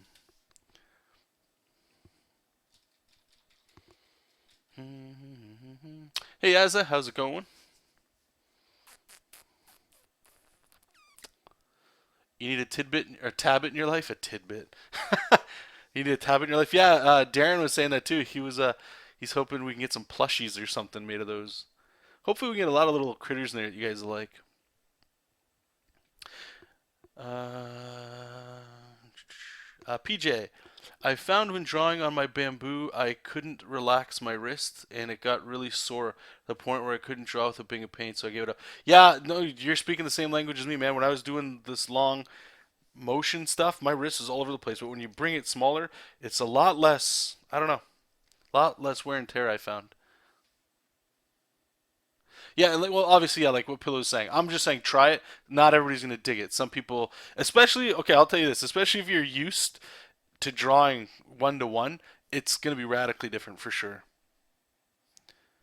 But anyway, it might help you out, might not. You can give it a shot.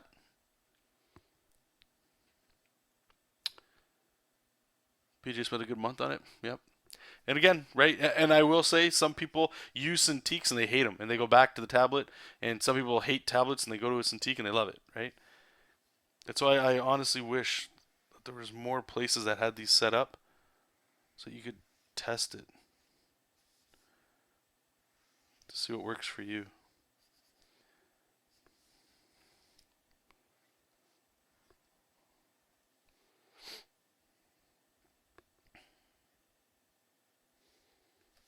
Now we'll get rid of that there.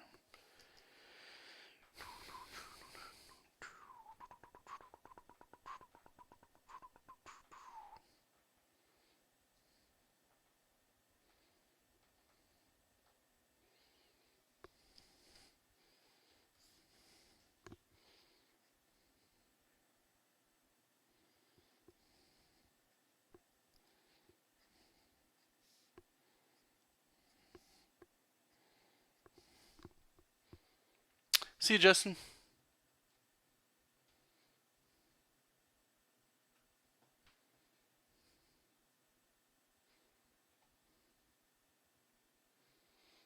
Oh, interesting.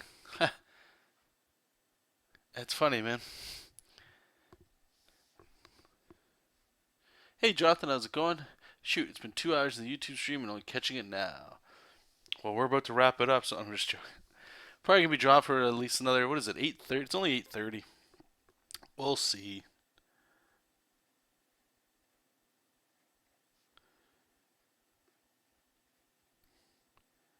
Because the next page after this, like, this is the honestly, this is starting to get into the test of the project because the first few pages, it's super.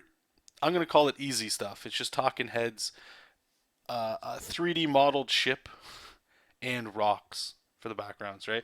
It's really not that time consuming. Now we're starting to get into, okay, we're getting multiple characters on the screen. We're building some structures and stuff.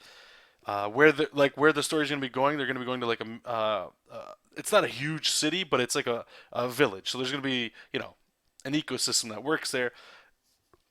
So this is where we start putting in the hours and the time. We're gonna see how is this project really going.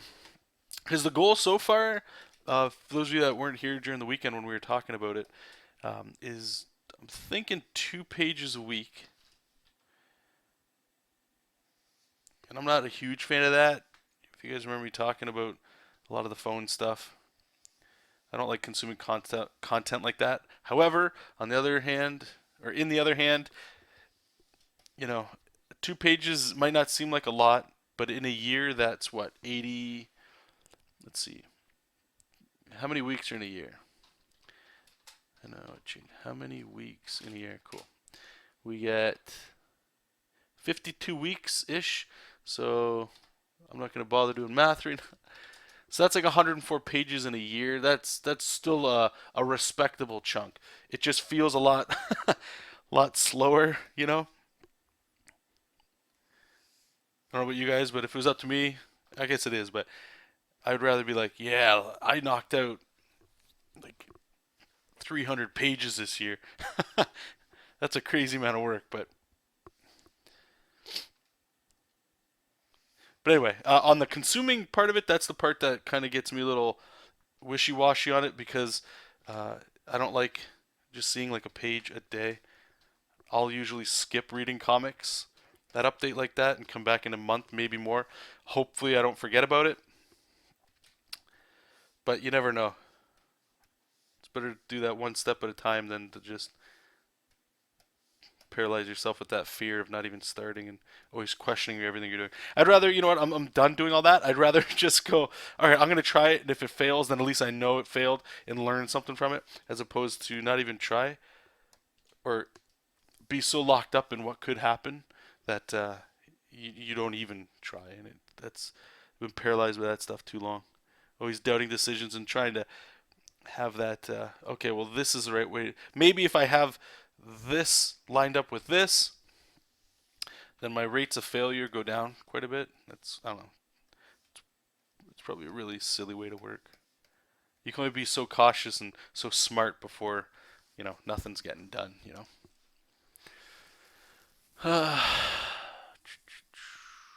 Thanks, Matador.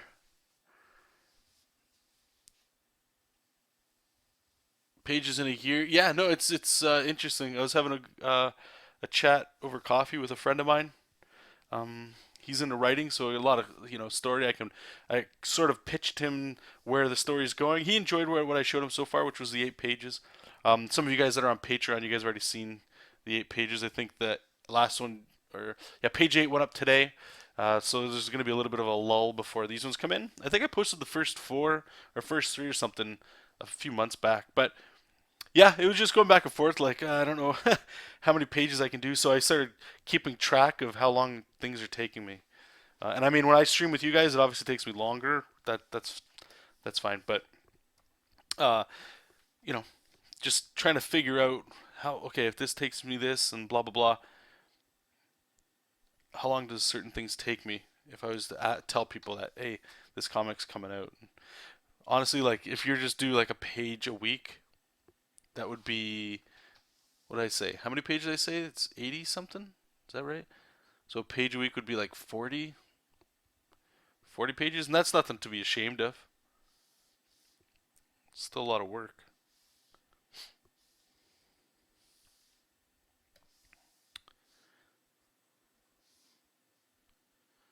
And I think the number one thing is try my best to avoid burnout.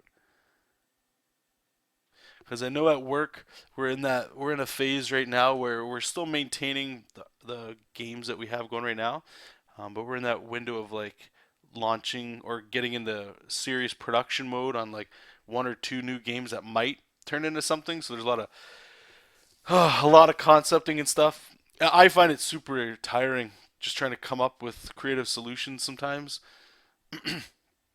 to like problems that some people don't know the answer to, and they'll always go to the art person or the concept guy, which is me, because it's our job to sort of okay, well, nobody can see what the hell's going on, so I have to kind of help visualize that thing. And I mean, I don't. It's not that I hate it. That's the job. It's super exciting. But what I'm saying is, when you come home, you've only got so much in the bank, and it's like, all right, come home and just draw, draw, draw. All right, we got a tangent here. Let's make sure I don't mix that. Oops. Um, that if you're not careful, or at least if I'm not careful, you can end up getting like screwing yourself over pretty hard. Right? So I don't want to tell people something and then not give them what I just told them that I would give them. So anyway, just fix this up here. Cool.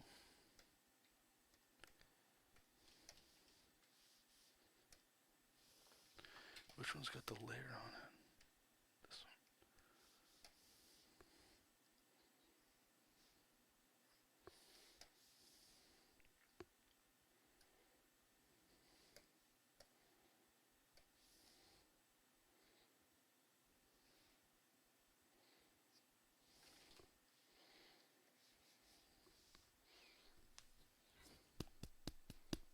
Would you recommend uploading a certain number of pages a week? The whole webtoons thing, I went back and forth. I've got some scribble chats coming up on Patreon talking about it. But what I was talking with you guys about is I wanted to stop Jesop King the way I was doing it and change it totally to just be 100% on the phone. I still believe that's a smart way of going. It's not the best or the only way, and I don't mean it to sound like that. But to me, I do think there's something there that I feel like I am missing out on by not having that format. I still will post this on like Tapastic and Webtoons as a page a day sort of thing. But the main reason I went back to this is simply just because of I've got momentum going with it, and I've always got a problem with there'll always be something that comes up that makes me question if I'm making the right decision or not. So knowing that, just stick with what's going on and start figuring things out. Not as I go, but I have a plan and I have an idea and a goal of what I'm already doing or what's happening so far. So as long as I'm still staying true to that, should still work out. But as for like your question, the updates, I think the more pages you can do a week, the better, because staying in people's news feeds, if you're aware of that, right? Meaning, if you post Monday to Friday, and let's say every day you post on Facebook as well, people check Facebook every day. Not everybody, but a lot of people, right? So you're staying in their news feed all the time. As you scroll, you're going to see your comic there, and that's a good thing. People tend to forget about stuff that happened like last week, but last week they were just talking a whole bunch about it. Just how fast media goes. And saying that, you gotta be realistic with what you can do. To me, if I could, and this goes into like the full time work stuff, right? Like if you could just do your own thing, 7 days a week, 5 days a week. That's kind of the goal for a lot of people. Is I just want to be able to be paid to do my work.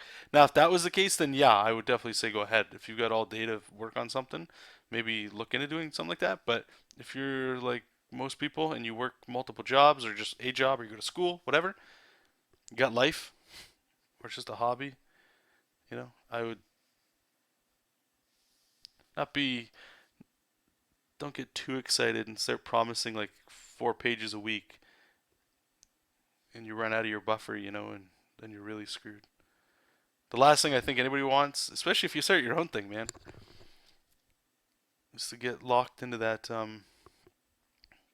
It feels like work, or you feel pressure to hit a deadline. Because we can all get client work, and you'll get that. You can experience that for free. Plus, you'll get paid for it. You know, if you get hired to do like a comic book, it comes with deadlines. It comes with editors telling you to redraw stuff. It comes with a paycheck. It might be small, but hey, it's probably more than you get making your own thing. So find ways to still keep it fun. And what's the one saying? I'm gonna butcher it, but essentially it's you can't have everything, right? You can't have the awesome comic that updates every day of the week, plus have your life that you currently have, plus have free time with friends, and plus I don't know whatever else you want to add to it. You know what I'm saying? So just be real with yourself. And there's an audience out there for everybody at every stage of your art. You might think you're not ready or whatever, but you are. You might not get the audience you're thinking just yet, but it'll show up. Maybe not for this project, maybe not for the next, but it'll eventually show up, right? As long as you're just working. Never know. So many things, so many choices that you're not even aware of that you're making, or other people. Like some guy gets up 5 minutes late today, and that happens to get you to see somebody on a taxi ride or an elevator ride or a subway ride to work that you wouldn't have seen because they're running late, and they see you sketching or something, and then they start talking to you, and maybe they're an editor. You never know, right? Like, so as long as you're still doing your thing, you never know what's gonna happen with this stuff.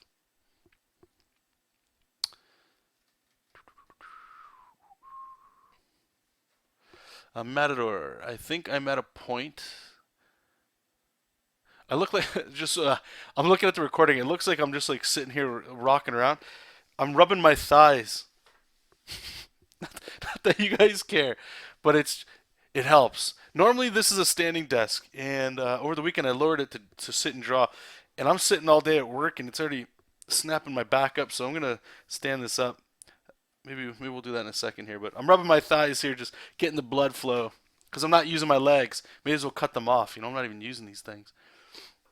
He's saying, I think I'm at a point where I can go sketch to inks to cut out a separate process. Awesome, give it a shot, man. Anything you can do to like save some time. VF. I'm going to be doing Tapastic since it has browser and mobile output. Right on. Does Webtoons is the same? Is it not? Tapastic's great too. I'd probably use both if you could. All right, see you later, Pillowhead. Thanks for popping in, man.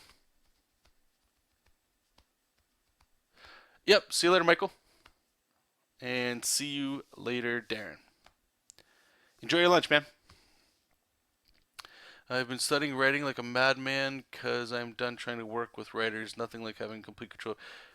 From 100%, I'll tell you, I'm loving everything about this right now. I have doubt along the whole, during the whole process. Like, oh, I don't even know if it's good enough. I don't know this or that. It's probably not. Maybe I should change this or that. But at the end of the day, I'm able, like, I can do whatever I want, and that's great. Um, so once this is live and I'm posting it, it's been when we're talking about this, guys, in like 2018. I'm gonna have a whole different view on what the hell's going on because this will have been going, and we'll be getting feedback from people, or maybe I don't want to say it flops, but it's just not as it doesn't pick up any steam or anything, which is real too, right? I'm okay with that. That's fine. So many things that we're gonna learn along the way that I'm excited to, share with you guys and all that. And for those of you that have, still been around, sharing what you guys have been doing and all the experiences you guys have been doing and getting and all the wisdom you share and stuff, it's gonna be awesome. Because then I can finally participate with you guys, you know. And for those of you out there that are like still on the fence or whatever, maybe this stuff I'm doing with this, the documenting it, just talking to you guys about it, maybe it's getting you guys a little excited to make your own stuff. And once we do go live, and if I can find anything that like snags along the way that I know I'm gonna get because I didn't see them or think about asking about it or whatever along the way. All the problems, and I can share those with you guys too, and maybe steer you guys clear of that and whatever. That's rad perspective, brother. Thank you, man. To be honest, I hadn't known what level of output would be acceptable prior to just now. Oh, cool, man. Yeah, no problem. No, and again, I just want to underline the fact that I'm as new to this as any of you guys that haven't done anything either. I've done comic books and stuff. I've been drawing for a super long time, but I'm just doing what I think. I'm just asking questions as I do it and still pivot and adjust. A great example is the size of the text. It was actually smaller than this because when it's bigger like this, I'm like, it almost feels too big, you know? So I scanned in like, I don't know, a Battle Chasers comic, 600 DPI, brought it into Manga Studio, wrote the lettering over top and tried to match it to the size, so I had the correct size that they print comics at. It looked good, and I was like, okay, this actually looks nice, you know. But I started noticing as I'm sharing it online, or even when I was looking on my phone, which I'm assuming most people are going to be looking at this at, the text is just it was to the point where it might be too small, or it might be getting too small, and I don't want that. I'd rather it feel comfortable. So I increased the size by like 2 pixels. Ran it back through some people that were already looking at it, and they like it better. But again, to me, I'm looking at it, I'm like, it still feels too big, but that's the problem solving stuff, right? And I'm glad I haven't launched the comic yet. Not that I can't change as we go, blah blah blah. It's just those are the things they're gonna come up, you know. And I don't know who else I could ask or what other comics to check out to see. Hey, how do they solve this? Like, there's so much. Who did I hear this from? Somebody was saying, and I agree with it too. Is like there's so many tutorials online about how to draw better. There's so many self-help books. I've read a whole bunch just trying to like get more efficient with time and all that stuff. But there's a point where you just have to just do, and you can always take these like the advice I'm giving or that you hear other people giving, books you read and all that stuff. Like how to draw the Marvel way or how to write comics and stuff. And that's great. That's great. But unless you're actually making the stuff, most of it doesn't even matter. It's like preparing for a rainy day. You know it's gonna rain, but you've got like 100 umbrellas plus like some hail umbrellas and some lava umbrella. Like you've got so much stuff that you're ready that when it is start raining, you actually have to leave the house. You can't bring all those umbrellas with you, you know. So you're gonna get hail, you're gonna get rain in the face and stuff, and you just kind of have to go out there and just just do it. It's the only way you're gonna learn and get better and even grow at all, you know. It'd be cool to see Jesop King print. Yeah, if it happens, it happens for sure.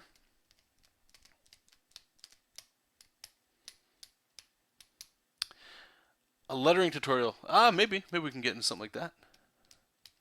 I'm still learning with all that as well. Okay, you know what? I gotta lift this up here. Okay, just give me a second here, you guys. The camera might go ape shit. We're gonna see. We're gonna do this live. All right, let me see what you guys are seeing. All right.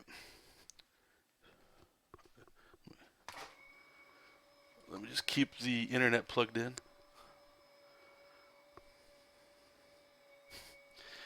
This is. I'm watching the camera and it almost looks like one of those cinematic kind of angles.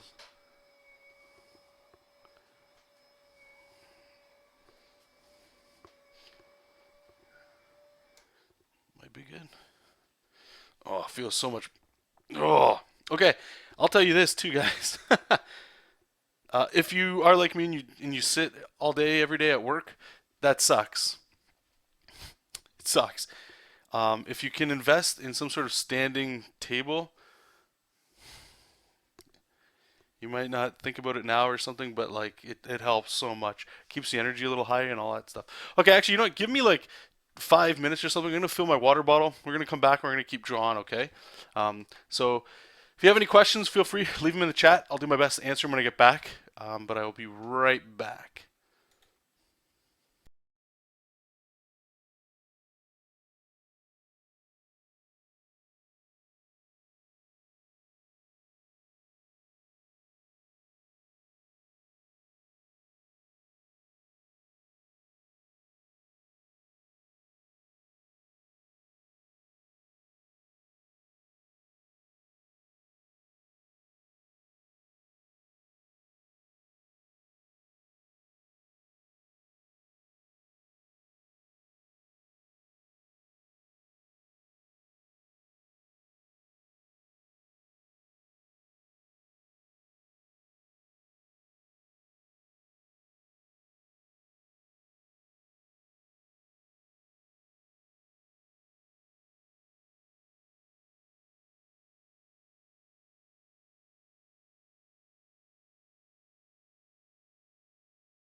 Okay, so let me catch up with you guys.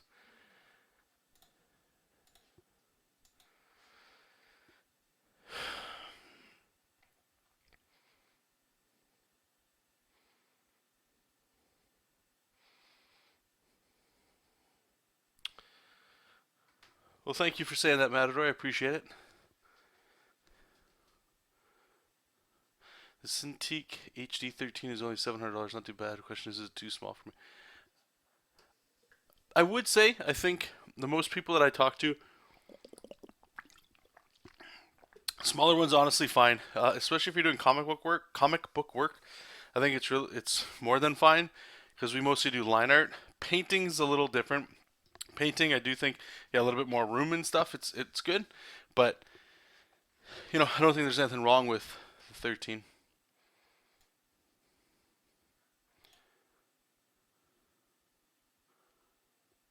I has a 12. Okay, so if you're saying you have a 12 and that one was too small, then yeah, the 13 is probably the same.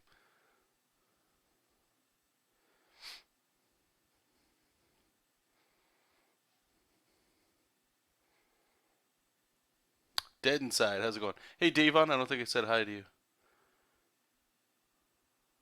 Cool. All right, let's get back to drawing. All right, so what do we got here going so far? We got Momo. Okay. So here, what we got going on is there's the bad guys. We don't see them yet, but they're coming up. The Doblins, which is my creative play on goblins, just by replacing the G with a D. I know it's stupid, but we start to see like the main problem of the story. We got these little creatures that are called tupos, and I'll show you guys what they look like. I showed it to those of you that were in the stream on the weekend.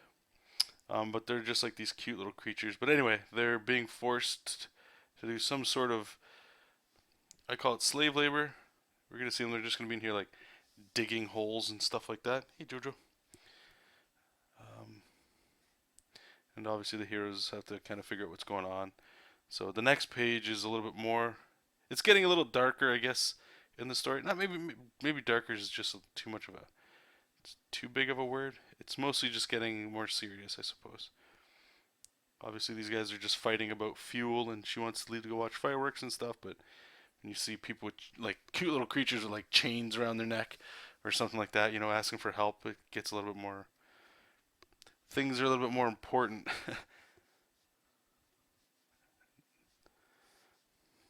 So,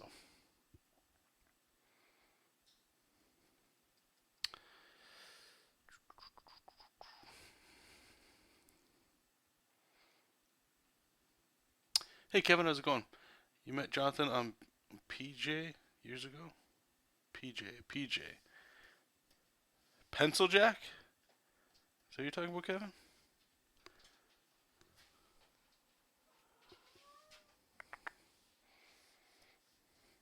I haven't been on Pencil Jack in.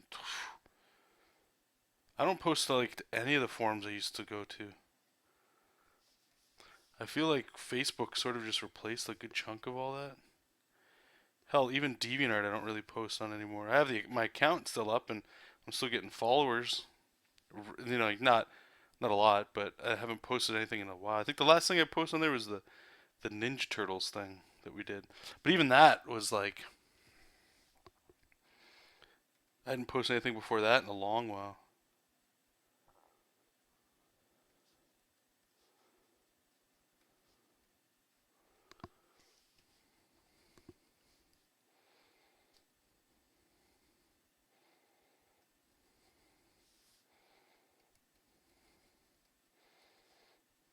Little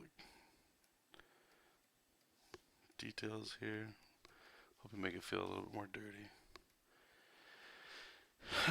Good old Pencil Jack. Are you still active on Pencil Jack?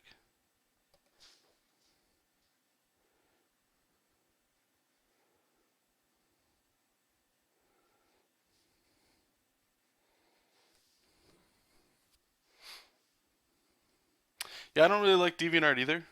I'm with you. It's maybe weird. It might be. Yeah, no, it's weird. I don't get it. I don't get a lot of things to be honest, but there's a whole group of people that really like DeviantArt.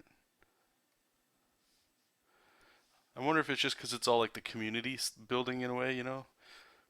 There's one girl that I worked with at EB Games in Toronto, and she was all about that DeviantArt, man. She was an artist too. She was making pins and stuff, and she was really always, not always talking about it, but when we would in passing talk or whatever, and she would bring up like the forums and stuff. And the forums were something I never really got into.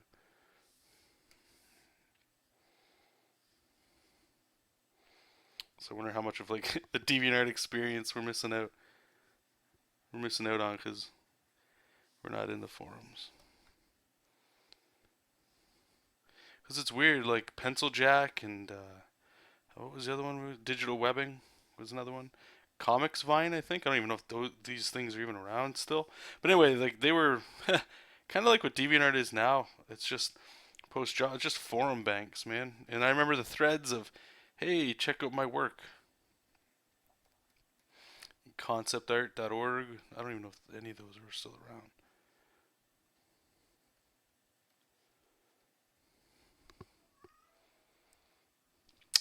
I'm with you too, Shane. How's it going? Instagram is awesome. Periscope. Yeah, how's Periscope going? I haven't heard of that in a while. Is it dead? Is it slow? Is there like a big following? Am I just not aware of it?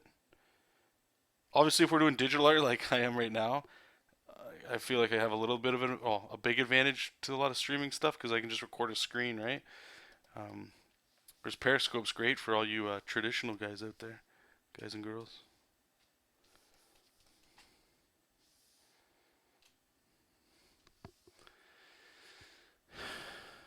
DeviantArt was the buzz for a minute there. Yeah, it was lots of people when it became bogged down with meh work.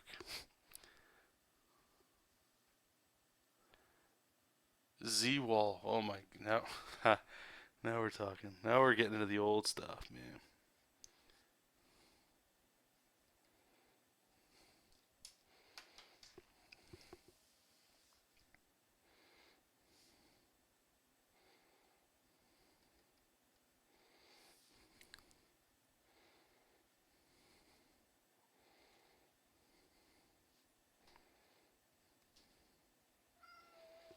What's up, buddy? What's up, Jesop? What's up, buddy? It's not time for bed yet.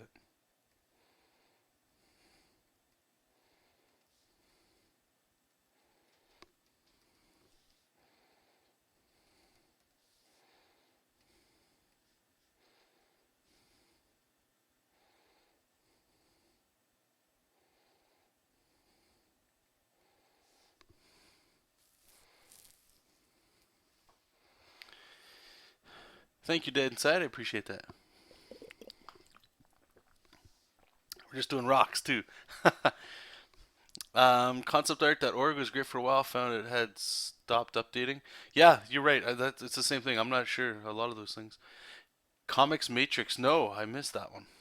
Periscope slowed down for a bit, but there's still some good artists on there. Okay. Davon, I failed art in high school. Now I'm looking to get an internship at Disney. I love everything about that. Everything about that. And how's that going for you, man? How's the studying and the learning and all that going? Now, the reason why I say I love that is I was fortunate as well. Through high school, I failed every year except the last year of art class. You know, teenagers, let's be honest, right? And I was that teenager. And in art class, it was always like, hey, let's learn stamp making or painting, learning colors of painting. And, you know, being a dumbass teenager, I just didn't care. Honestly, I was looking at comic books, uh, anime, like Dragon Ball was like Power Rangers, like some sweet stuff. I'm playing video games, right? Like I'm when I say I was gonna say when I'm on another level. I don't mean that like above people. I just mean I'm looking at stuff that you're not teaching me. And it I remember vividly when I was at school. a lot of that stuff I would get, you would get like marked inappropriately. Like I would fail a class because I drew anime, because it's not art. You need to learn how to draw a human being normally before you can draw anime, right? There's some truth to that, but at the same time, the only reason I kept passing was my art teacher. He was an artist, and he could tell that I at least in like I had an interest in drawing.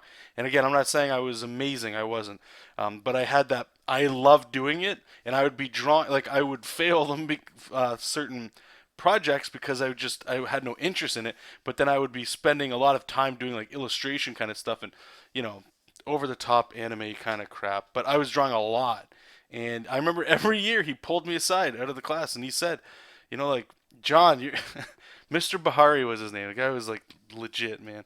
But anyway, yeah, he would say things like, John, you're failing. You're gonna fail this course. Why aren't you doing these things? And I told him what you said, like every year, like I'm sorry, but I just my and it carries on to today. It's like I lose interest in what we're doing. Like, don't get me wrong, learning about Monet and all these guys and azure blue colors and what is the one I always hated it. It's like a yellowish brown, sienna brown. I think that's right. Oh man, I hated that stuff. Absolutely hated it. Because I'd go home, especially in grade 11 when that hit, and a friend of mine showed me Photoshop, and I'm just like, yeah, I'm gonna pick this yellowish brown color, and I'm just gonna learn coloring in my stupid primitive way. And I'm just like, I know now as I'm older that all of that stuff would have helped me for sure, having an art education. But in the same breath, I want to say like the fact that I enjoy drawing in certain aspects of different art than what was in the curriculum got me to where I'm still drawing today. And there's a lot of things that go in there. So anyway, long-winded way of saying what you were saying. You failed art, but now you're looking to get an intern at Disney. That's 100% legit, and there's few fields that can get that. And if you have that passion, or not even the passion, but you enjoy doing it, you don't even need like proper schooling, I suppose we could say. You just do the work, and it's awesome when I hear that because a lot of people they'll be in art and they think that because they're in art that's going to get them the job, and it's the same thing as like using the tool. The Cintiq is going to get you the money or the job, or it's going to make your art better, and it's not the case at all. So anyway, burnt sienna. Oh god, that's the one. Fucking burnt sienna. Burnt fucking sienna. Okay, let's see what you guys are saying.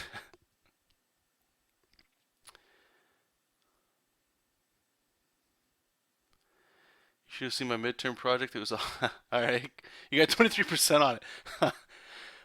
Everyone fails, but it's a successful that continued past the failure for sure. Yeah, guys, learning stamps. We would have rubber, okay, and you had to. What it taught us was like you make a drawing and you invert it, so all the black pencil lines, or whatever you're making, they would be white, right? So you would invert it, and then you would grab this.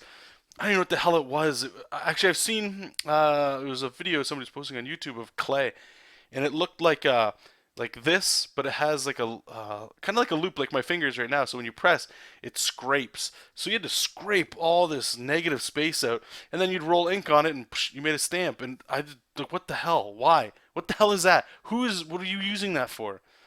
It felt more like arts and crafts. A lot of it just pissed me off. We'd learn anatomy, and I'd be like, yeah, let's, you know. All that's to say, I do still think that the whole major thing of that course wasn't about like making amazing artists. It was facilitating and helping high school kids have.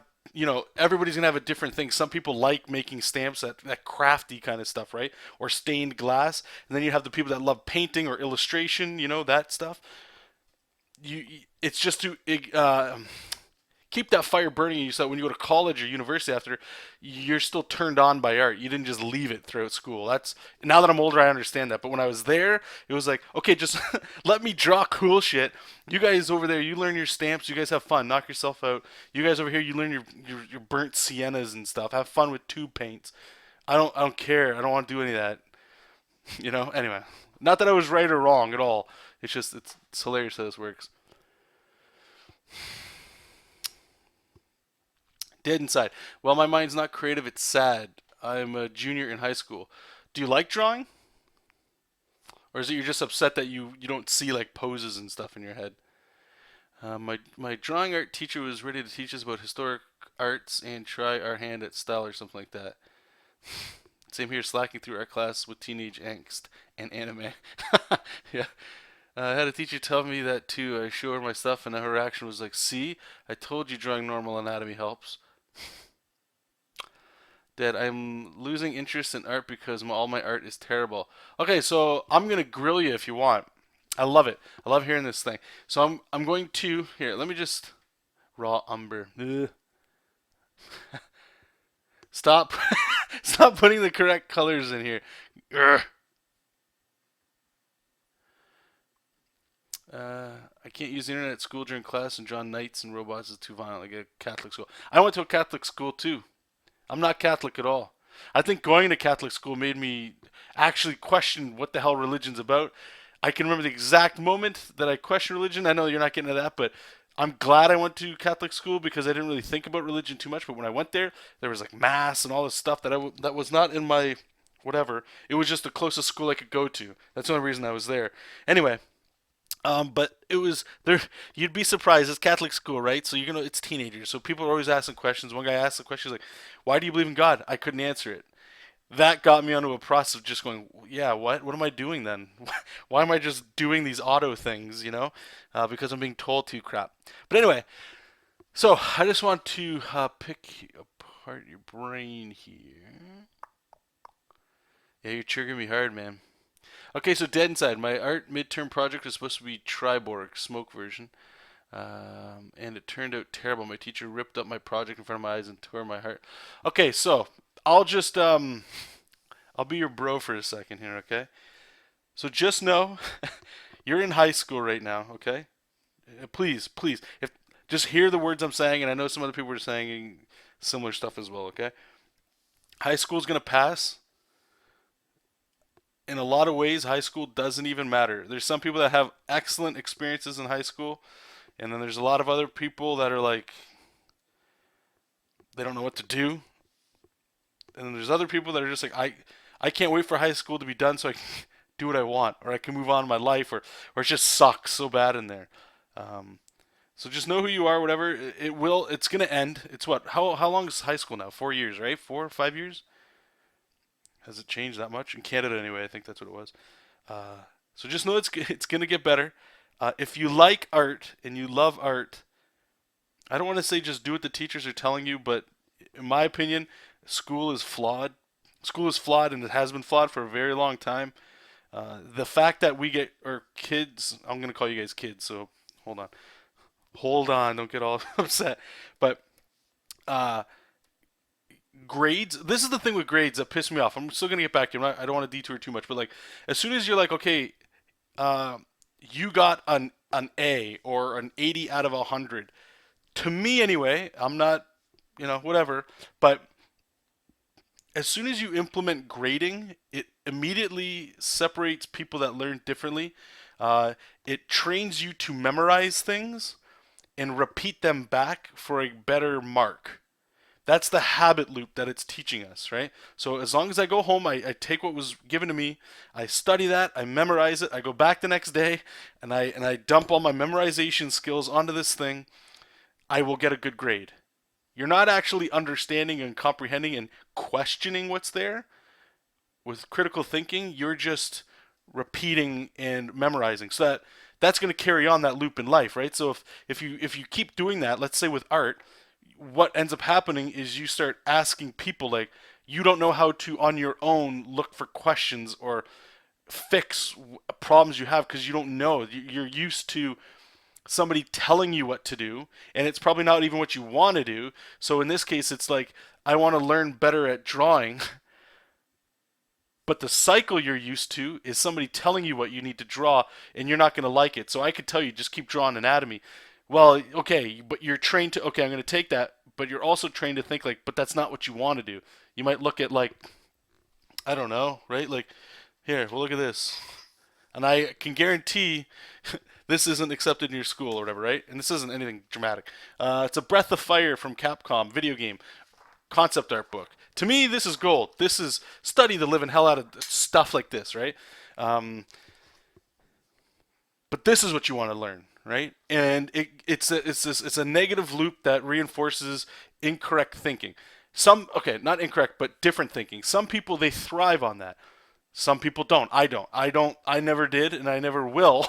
I don't like that. I need that hands-on approach. I need a little bit more like I'm gonna do this, and I want you to just rip me to shit and tell me why this sucks, and then either give me something to check out for a possible solution that I can figure out on my own, or I will try and figure it out on my own. Right? It's not okay. So week one, I want you guys all learn anatomy, with a lot of classes do, and it makes a lot of sense both ways. But you still need that teacher one on one because everybody learns differently, right? So if I told you to learn anatomy, I need to still talk to you when you're done studying and be like, so what happened? How did that studying go? And you would say what you're kind of saying now, where you're like, my art sucks. I'm depressed because nothing's turning out good.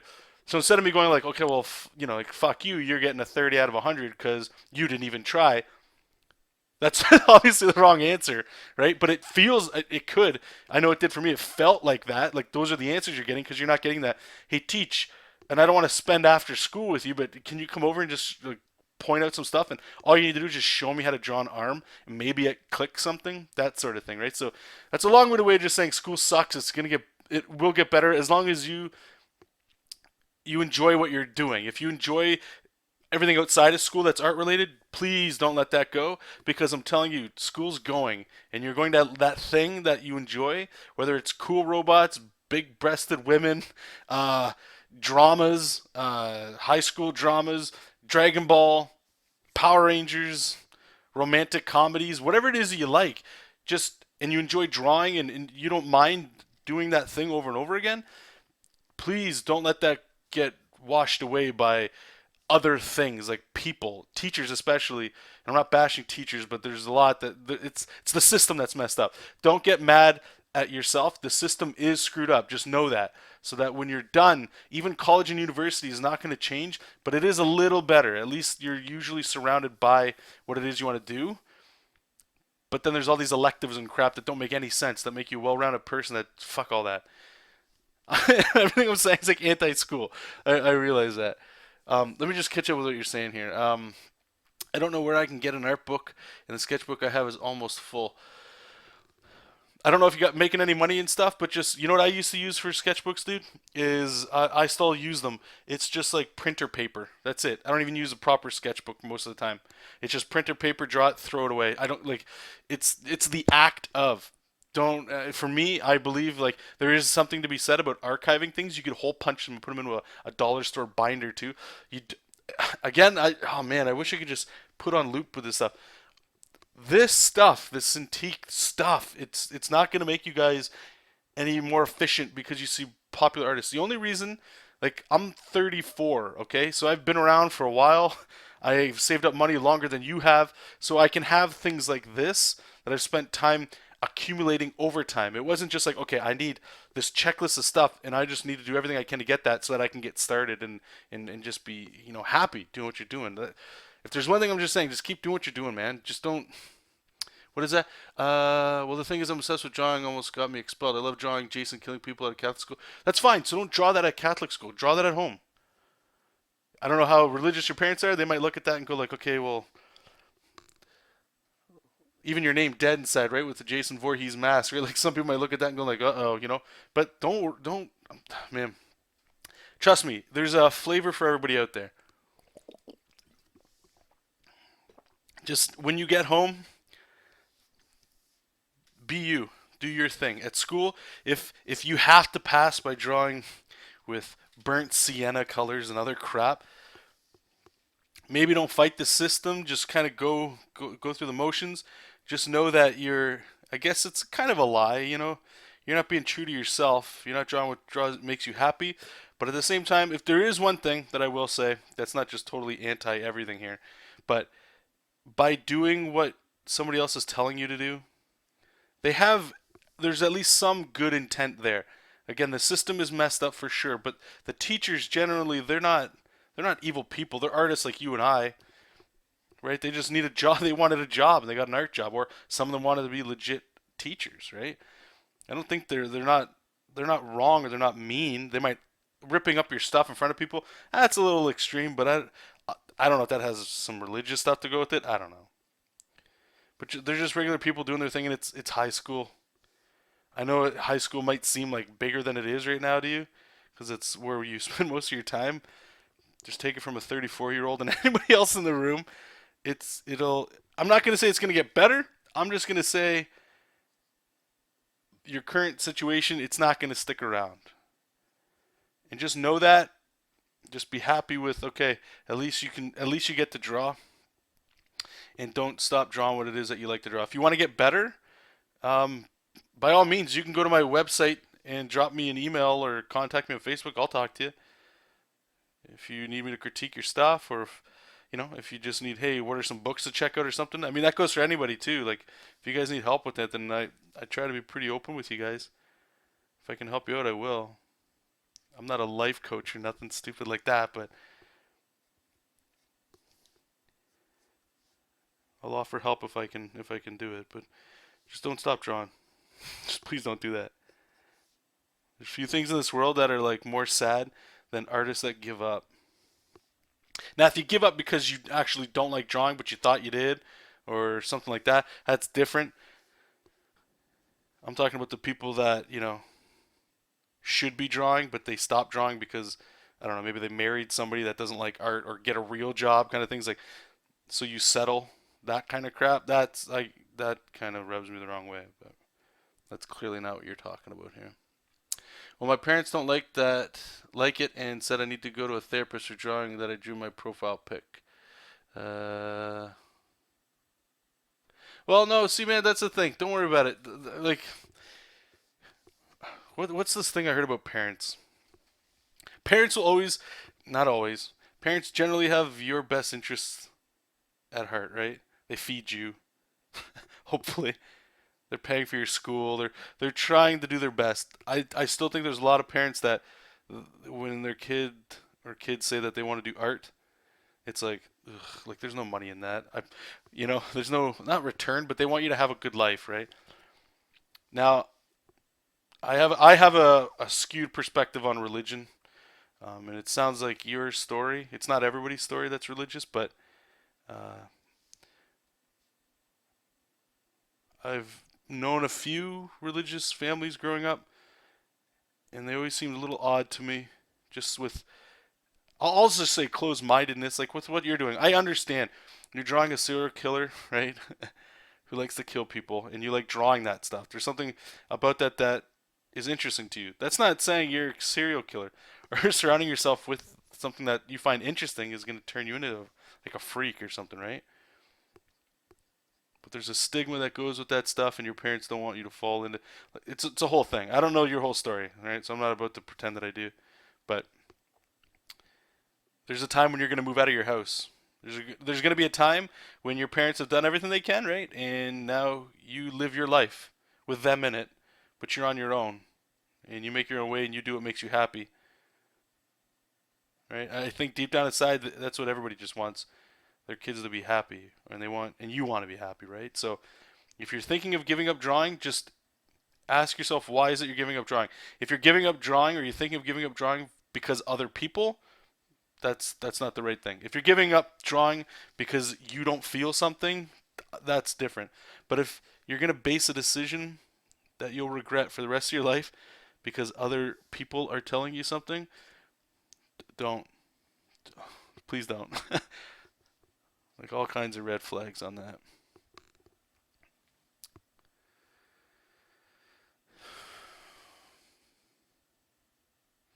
Yeah, and you get like Davon, who's on the other side. I remember when I went to high school, obviously, and the story I keep telling is when I went to college, I went to a local school called Digital Animation. I didn't know what I wanted to do after high school. I just art would be cool, but I wasn't as into art as I am now. Really, it was just I was a good draw. I was good at drawing, and I liked the feeling it got when I showed people. It was a nice feeling, and I don't want to say I didn't get that growing up, but it wasn't as awesome all the time as I wished it, or I would have liked it to be. That's life, right? So I was fortunate to get feedback by people that generally was good with drawing. So I had good associations with it, right? So once high school was done, it was like, I don't know what I'm doing. I have no clue. Most high school kids don't, right? And I think that's normal. But the local college came by, so a bunch of ripe, pisses me off nowadays, but a bunch of ripe teenagers with money, and they started talking about this new program, True Digital Animation, and Disney was recruiting and stuff, and they said all the right buzzwords, where I'm like, yeah, let's do that. And I remember finishing my portfolio the night before, sending it off. I got accepted, and I still remember to this day. And it wasn't anything amazing, but to me, I'm like, if I can get in with what I just phoned in, either I'm amazing or there's a lot of shit talent here, and I'm just doing blunt real talk with you guys here, okay? There's a lot of people here that are just like me, or there's a lot of people here that they just need to fill seats with to make it look like their program's doing blah blah. Anyway, so I was there and I didn't like it at all. It was fun for some things, but animation to me just it's not my thing. If you like animation, do you, right? Uh, and when I remember dropping out, my dad was like, "Well, what are you planning on doing now?" I was living at home at the time. He's like, "Well, you're not just gonna live here. You're gonna go get a job." It's pretty much like once school's done, your life starts, right? So see ya, go do your thing. And then it was just like retail jobs and stuff, but I never stopped drawing. It was mostly just comic books and stuff all the time. So you've got that look. You have that to look forward to. So the moral of that story, I guess, and I'm done. Maybe I'll see what else you're saying here. Um, school. Maybe you're the outcast. You don't fit and stuff. I don't want to get in depression all that because those are serious things that I'm not even remotely close to even talking about. I don't understand it as I'm not somebody that's had depression. I've known some few people recently in my life that have it, and I've got a better understanding, but I can't fully understand that stuff, right? Because I haven't been there, so it's inappropriate for me to say like I get it. All I know is you just need people to talk to and listen and tell you things are going to get better. So I just want to tell you for a fact things will get better so long as you just keep being you. Currently, it probably sucks and it won't get any better. Um, the only thing that's going to change is your outside sources. So high school will go away, right? College will go away. Your family might be upset, um, but eventually you'll be living on your own. And when you're on your own, you can do you, man. You can just do what makes you happy, and don't feel like you're wasting time. Just know that the next 50 years of your life, you get to keep working at it, man. And that's saying a lot. There's a lot of people that don't even have that, right? Just keep positive about it. And feel free to come into the streams and stuff like that. And like I said, I'm reaching out, man. If you need somebody to talk to, shoot me an email. I'll talk to you. There's lots of cool, sweet people in this. What's it called? All these really cool people in the chat. Like, look at this. I haven't seen this chat stop. I'm gonna go back and try to catch up because I think some of you guys are actually asking questions. But there's lots of cool people, man. Don't worry about being here. You know what? Here, I'll show you this. Check this out. Just so you know, you're in company of some cool people here. Okay? In case you haven't seen this, because I'm a massive fan myself. Check out this pic I drew like I don't know a few years back. I hope you like it. Should be up your alley. Look at that. 2002 we did this one. Nice Jason Voorhees, man. That's for you. See? So don't worry about it. I mean, and I drew this on my own. Why? Because you're going to get there too. You'll be an adult. You can do whatever you want. Once you're an adult, you get to do whatever you want. You want to draw sick pictures? Look at the texture in this, man. You know how fun this was? Drawing all this gnarly, chunked up meat. Jason Voorhees is amazing to me, honestly. My brother and I, we used to rent the hell out of these movies. So when I see somebody's like picture like yours right there, man, don't worry. We're all good. And I'm not some sick freaking deviant freak. Not to say if you like blood running down your walls and like my favorite band's Slayer, okay? And I'm not, trust me, and at the same time I love Alanis Morissette stuff. What? Just be you, man. Don't. Life's too short. And I'll tell you, as long as you be you and you just be honest or whatever, you're gonna get people that like what you do too. So, I mean, there's people in here talking to me for no reason other than there's something we're all talking about that's kind of interesting. So, anyway,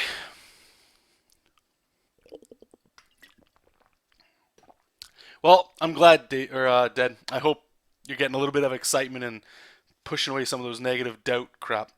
School's gonna be school, life's gonna be life. Just do your thing, my man.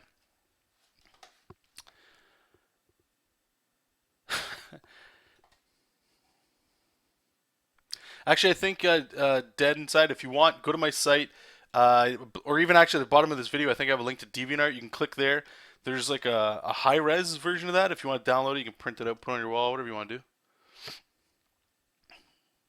And if you want, you let me know. I can go through the PSD, I think, and I can show you the layers and how we made it, if that helps you at all. Okay, sorry guys, I was on a rant there, just going with the school stuff. So I hope you guys don't mind. And there's some fun stuff with that you guys dug. Um, and you guys are awesome. This was a great stream tonight. Yeah, screw real. All right, let me just make sure. If I apologize, if you guys had questions, please jam them in the chat. Put it in all capitals. I can see that real quick. There was somebody who was asking. I think it was Jonathan. Sorry if I missed this earlier. The breakdowns behind the pencil work you're doing now, are those black shapes or you dropped in? And also the red line work now, just to differentiate the towers from the rest. Yes. Okay. So what I was doing, I'll show you the background in a second. But so you're right. All I did was I was drawing the rocks, right? But let's just say I want to put more rocks on top. Instead of turning the layers down or the opacity, just for me, I don't know if you use Manga Studio or not. Let me just move this out here so you can see it. There's this little layer property window. You can click this, and it instantly turns your line out, right? Like so, I'm drawing in black. You can just click it real quick, and bang, it's a color. Normally it's blue. I've changed it to red. I enjoy red myself. And then when I'm done drawing this, I can just click that and it goes back to black. It's just a quick thing. In Photoshop, you can do that just by changing the opacity or the transparency. You just lock it and go. It just I do this all a lot, honestly. Like let's say Momo here, she has like let's say she has I don't know like a costume or something. So I would just make a new layer, put it in red, and then I can go in there and like start adding all the details for the costume, and I can still see what's underneath, right? That way I can just erase what's under it. As for your question, let me just minimize all this. So my when I do roughs, sometimes they're either scribbled characters, like these guys at the bottom, or they're like these big shapes, and this is called silhouettes. And all it is it's a big chunky shape.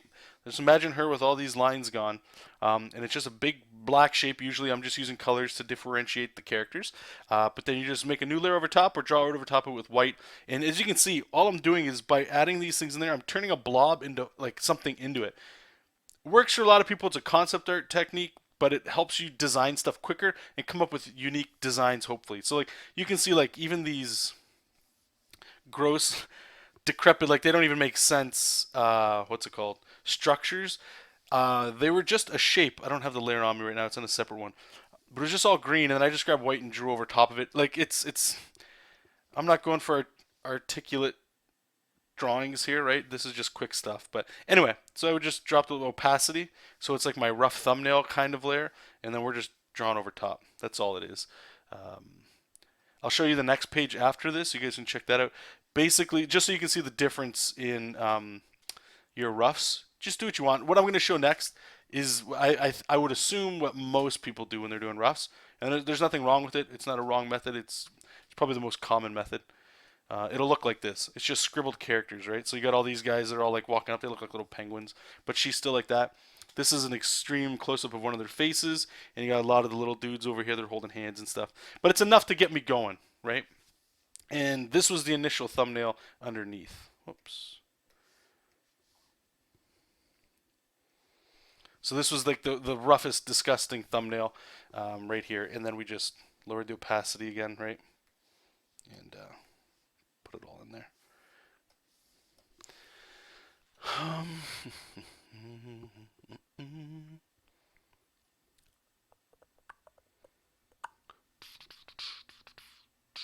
Well, thank you for subbing, Dead. I appreciate that, my man.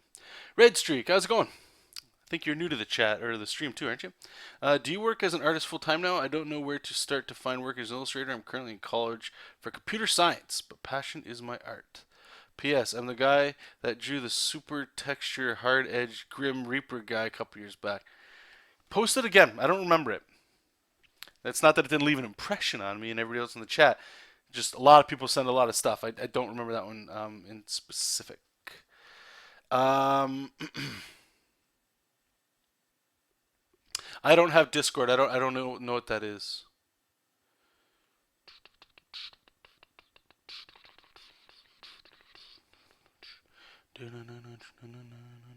Everything I've been doing right now is my Sketchbook Mobile because it's a tablet. Cool. Okay. Sorry. Just to answer your. Oh, okay. Where the hell did it go? Sorry. Red Streak. I hope you're still here. I know you asked this a little while ago. Do you work? So I work. Oh no, you are here. Cool. Okay. Yes, I work at a video game company here in Windsor, Ontario called iDream Interactive. That's my day job. I'm basically. I don't even know what my legit title is at the company, to be honest. There's just five of us. I'm like anything art related, so it can be called lead art designer, lead concept artist, designer, lead design. I don't know. Pick a name. But I do ads, anything visual for the game. For the most part, the UI that's done usually by my boss. He does like the gray boxing and might have some colors and stuff, but him and I are mostly like the art team for a lot of it. But if it's legit assets and stuff, like that's what I normally do. That's my day job. I used to always work retail. Before that, before this job, I think I've been here now for 4 years, maybe close to 5 years. I don't know. It's crazy. Um, yeah, I was working at EB Games and Dollarama. Those are my jobs, and they're both part-time jobs. EB Games started to ramp up a bit to around 30, 40 hours, so I was doing about 40 to 60 hours a week or whatever. Just full-time work, and then when I'd come home, I would do comic book stuff or just illustration stuff if I could find the jobs and the work. Honestly, it's been a slow burn. A lot of why I haven't made it in other aspects, I suppose, is because I've been all over the place and I haven't really focused. I didn't really know what I wanted to do and what I wanted to be. Right? I feel there's a part that I hit a couple years ago, I would say, where it was like my routine has always been comic books when I get home from work because um, that's been the goal, I guess. Ever since when I told you guys that I dropped out of animation, it was like, well, what am I gonna do, right? Like, what do I do now that I'm not going to school? And the main reason I left was that Marvel Comics artist came in. Remember, I keep talking about him. When I was working at a gas station, just doing sketches of anatomy and muscle mags, bikini women, all that stuff, and yeah, it's just when he was there, it sort of things started to click together, and I'm like, you know what? I would go to his house and I would see how a Marvel artist works, and I'm like, this is awesome. And then when we go to a couple parties in Toronto, I only really went to like two, but it was almost like living like a rock star, to be honest with you. And I was hooked in a way that it was like for the more, not even for the act of drawing, because that was fun, but like drawing backgrounds and stuff like cities, nah, like that just wasn't fun to me. But it was like that rock and roll lifestyle of like people come up to you and they want you to sign their stuff and you're somebody, right? You're something. And when I was, a teenager, even early college, it was still, I don't really think that necessarily goes away. Anybody that's been in the chat that's been at a convention at a table and somebody comes up and asks you to sign something, that's a really good friggin' feeling, man. Like it's addictive. It's very addictive. But I was getting into the interest of Marvel in that for not even the reason that it should have been, which is how I actually feel, and this doesn't have to be how everybody else feels, but for me, it's the love of making stories. This is a great medium that look what I'm doing. Like I'm finally doing it now, where it's just me working on this, and it could be total shit. I'm okay with that because I have a job, and again, sorry, I'm jumping all over the place, but so I would always have like the part-time jobs or a full-time job if I could get one. That's what I was always trying to do, so I could have steady income because I couldn't find work doing comic book stuff, like full-time comic book work. And it only took like a few years ago to really realize like it's not hard to get a job in comics. It's really not. I know somebody was asking a little earlier, like or even sorry, you Red Streak, you're kind of asking about like your new guy. You're trying to figure it away. It's honestly, it's not hard to get work in any field. It really, in my opinion, it's not. You just have to want it, meaning not only do you draw all the time, but you're actually out, you're trying to find the work. You're actually like putting effort into getting your stuff in front of the people that can get you hired, like editors. That's it. That's all you got to do, and you'll get better over time. But that's all you got to do. And in hindsight, the reason why I would have to 100% say in hindsight, the reason why I never got a job at the places that I always thought I was going at was because I actually don't really want to work there. For the exact reason I just said, right? Like, draw New York City with cars driving around and like, no, I don't. That to me is that's not fun. Now, that's not to say I'd never work for these companies or anything like that. I think it would always be a great opportunity to try it, right? However, that's not the case right now, and that's just the way life has gone. Because I haven't actually pursued anything like that, now I'm fortunate to work where I'm at right now. And when I come home, this is what's happened over the last couple of years. It's like I can come home, I can do this. Let's see what happens with this stuff. I'm not expecting great, wonderful things from this stuff, guys. It's just I have a chance now to just do my own thing. And this isn't my project that I've always wanted to tell at all. It's just something that's fun right now, and that's why I'm doing it, right? So to sort of like in a really weird, in a really weird roundabout way to answer your question, uh, if you're looking to switch fields, if you're not happy kind of doing what you're doing right now, just do some soul searching. And once you think you figure out what it is that you want to do, so in this case, let's say it's comic books, right? Let's say that's what it is that you think you want to do. Just do some research, ask around, ask people that are in the industry or that have been working in comics for a while. Hey, what's the day-to-day grind look like? Like just research what it is a little bit in case you haven't already. And if you enjoy it, then I would say start doing some part-time stuff. Start doing like your own comic on the side, or look for people offering. I don't do free work, but small little anthology projects or something just to get your feet wet to see if you like the grind, then just and then extrapolate that going, okay, I did a 6 page anthology book. It lasted, I don't know, a month to do 6 pages, and it felt pretty good. Can you imagine waking up every day and doing that? Does that make you happy? And I'm not saying, again, just because I don't like drawing New York City over and over again, that doesn't mean I still don't want to draw the Hulk or Spider Man. Those things are cool. I just don't really care about all the other stuff that goes with it right now, personally. That's all. But you just be you, do your thing, right? That's I guess the motto of the show. Anyway, so just do do that, and the other side is just keep plugging away, trying to find editors and people that you can show your work to, because that's really it. Other than that, it's pretty much just a waiting game. I don't want to say it's luck because it's not luck, but really the people that are going to get you work, things have to be, stars do have to align in some way. You kind of have to be at the right place at the right time, because think about this: how many people here in this room at one point or another wanted to work for the big two, Marvel and DC? Maybe you still do, right?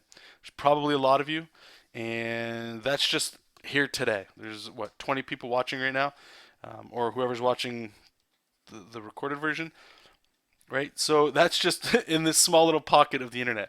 Expand that to the world. How many people do they get daily asking for work, right? So there is something to be said that you're going to obviously have to be a good artist, but at the same time, you got to be at the right place, right time for a project to wrap up and stuff. So instead of just waiting around, I would highly, highly recommend do your own work. I should have done this, what I'm doing right now, 10 years ago, 15 years ago. I should have been doing this stuff because I can just do this while I'm still waiting. Plus, this is building its own audience, maybe. Plus, I can keep, like, these are pages that are legit. I'm learning, I'm growing, all those things that will directly relate to the field that you're trying to go into. You know what I'm saying?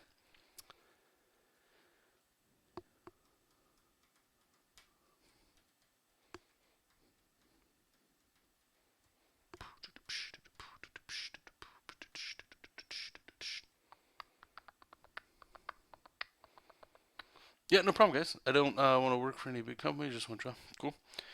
I know you guys asked a whole bunch of questions. Here. I'm doing my best. I'm always usually going through the chat, but I'm looking at the time, and I want to make sure I don't know how I'm gonna get this page done, but I apologize if I haven't answered your question yet. Feel free to spam. Just put it in capital, so if I quickly glance over, I can see it there. Okay. If you guys don't mind, I would appreciate that. Okay. Let me just turn this off. All right, so that panel's done. I just want to add. Actually, here, Let's make a new folder called SFX.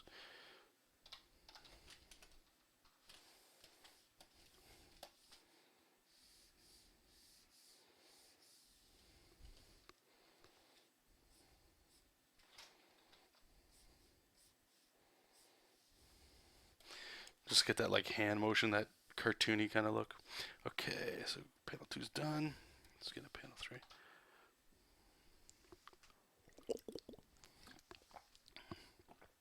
Yeah, guys, like independent stuff. You know what the best part about indie stuff?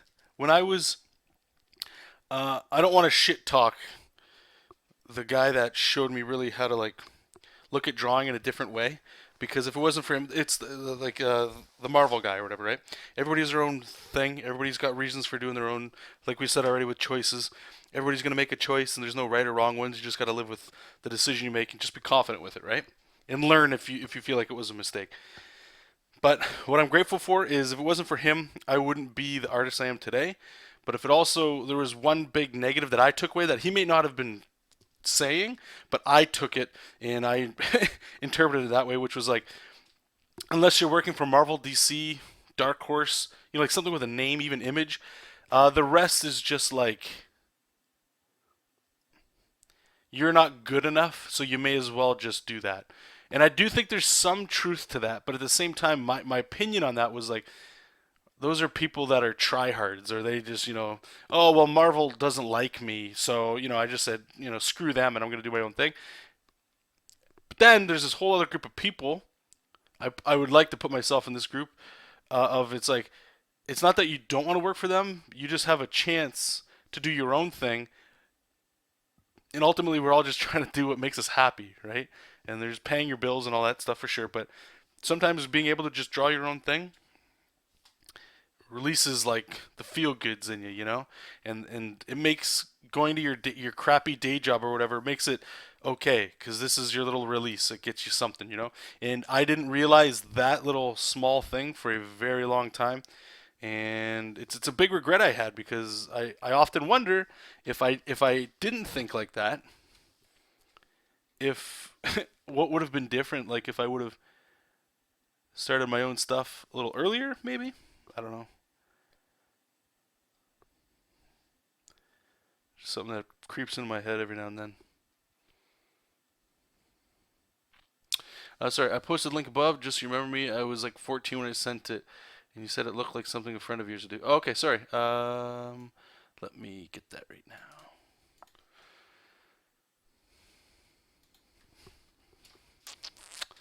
Red streak.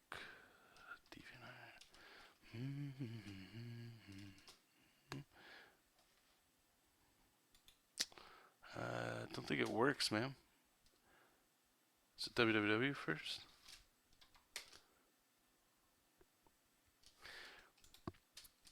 Yeah, I don't think it's working. I got, sorry, red streak dash 40.deviantart.com. Is that dash not there? Yeah, that URL is not working for me, man. Can you try again?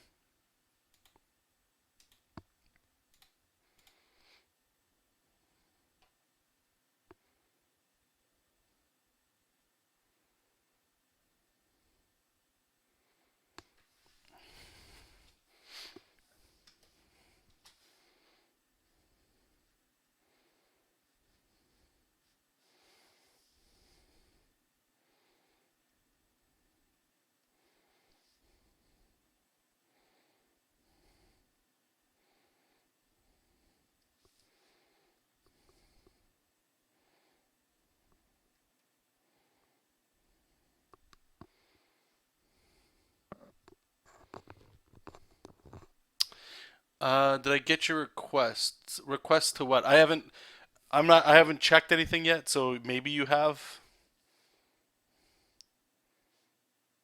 I'm just trying to focus on getting this done, so I apologize. But if you're trying to send me something, just that I know I'll get it 100%, either send it to me on Twitter. It's probably the easiest way, or just send me an email. I check that stuff all the time. Well, I don't. How many people here still use Twitter? Do you guys like use it? I don't use it as much as I used to, man. I still respond to people in that like send little like notifications and all that, but or if I want to directly talk to somebody, I guess. But like, I'm rarely on Twitter. You guys still use it? Snapchat. Okay, yeah. I don't even really use Snapchat, but let me see.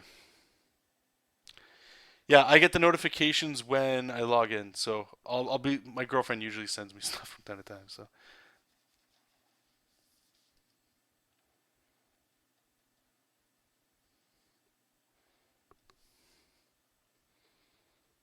I hope this isn't too personal, but do you have any experience with depression? If so, how?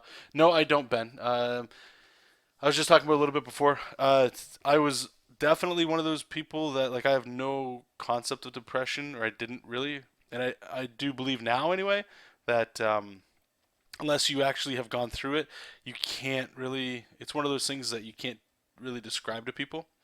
But I was 100% in those camps where it's like, well, like you don't always have to be sad, or oh, it's just gonna get better. All you like, what's wrong? You just everything's getting you down. Well, are you taking control of your life? Like, what are you doing to like be proactive? And I do still think that there's some stuff that would probably help overall, no matter what, anyway, and make like surrounding yourself with as positive influences as you possibly can has to have a great effect, even if you have depression or if you're just a happy person. I know for myself, there was when was it? There was this. It was a group of friends in high school. I'm fortunate I didn't get into drugs or smoking or anything like that. Whatever, but or maybe not. Maybe I'm not fortunate. Maybe I missed out on a whole part of life that you know. But anyway, I started noticing that this group they were like getting into the smoking and stuff like that, and like my mom smoked so much it was disgusting, and my dad he quit, but I still remember him smoking, and like I can still even now like when I can't be around people that smoke it like it burns like everything in me, right? But every time I would hang out with these my friends and stuff, they were if they started doing that, I'm just like in my mind, I'm like, I don't want to be here, like this. Come on, let's go do something else. But I can't say that. All this crap. Uh, but then I remember I went to a comic book store one lunch, and I found Magic the Gathering, and then that's really what introduced me to the comic book scene. And the people that were there, it's not that I related to them, but they were just more interesting. And I started noticing that I stopped spending time with these other people, and not that they really noticed that I was gone or anything, but just surrounding myself with a different crowd and things that I enjoyed. I didn't even know that I enjoyed until I saw it. Was great, and it definitely helped. Not that I was making friends or something like that, but it was just that I do believe that surrounding yourself with positivity or things that you're into has a great effect for sure. But anyway, after all that, anyway, like I said, um, recently, probably in the last 3 or 4 years, I've come into contact with people that have depression currently, or they've been over it. They get little spouts. Is that a good way of saying it?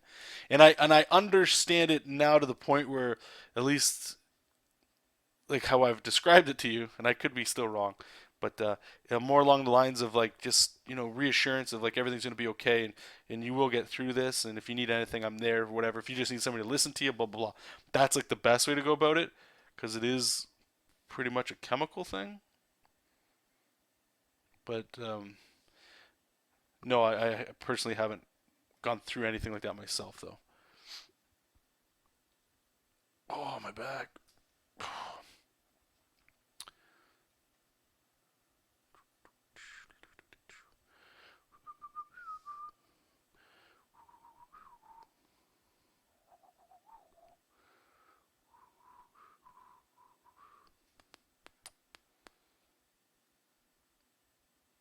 If I go to your, oh, you can't send links. Let me check here.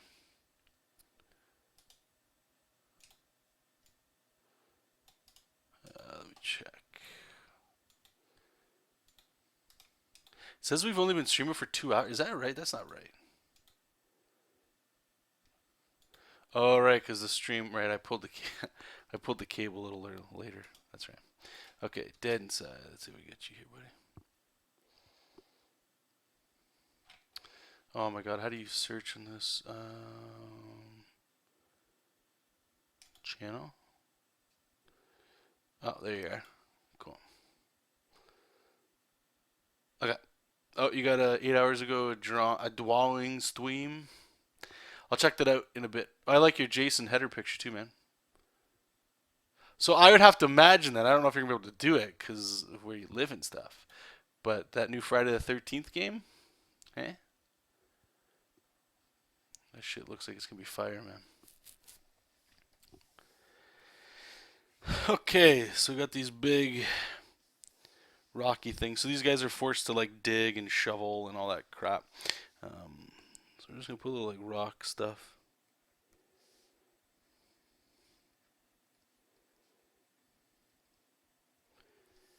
I love drawing rocky things like this. It's just it's easy, it's fun, it's relaxing. You can noodle around, you know. Okay, so yeah, I didn't show you these guys. I gotta pull them up for my own reference here. So the tupos, they are like I don't even know what the hell they are. They look like little bears or something. Or is it here? Let me see. 1 second, guys. Webcomic reference. There we go.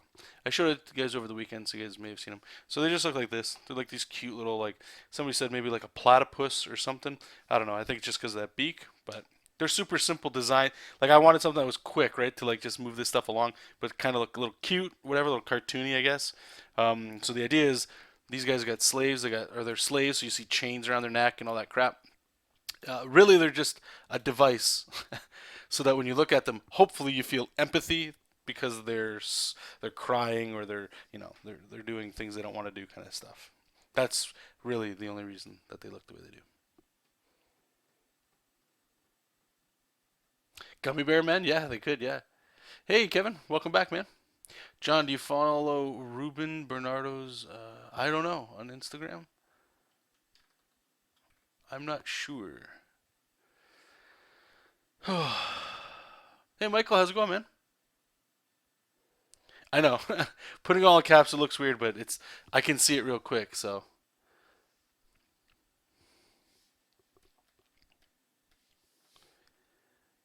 alright. So let's just block this off here. And get a selection.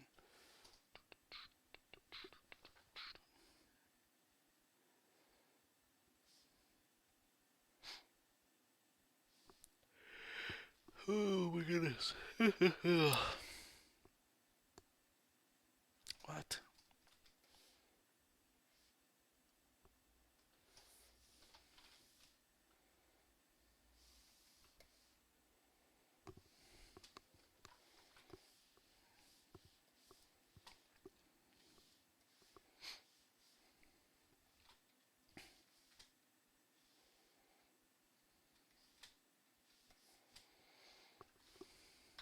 Let's try it again.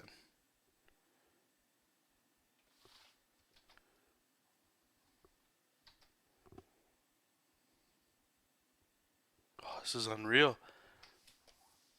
I can't find there's like a little gap somewhere in here.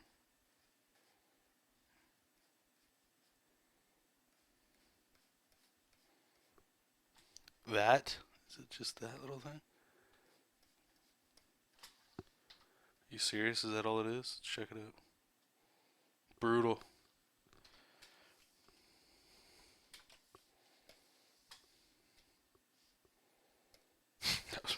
Come on.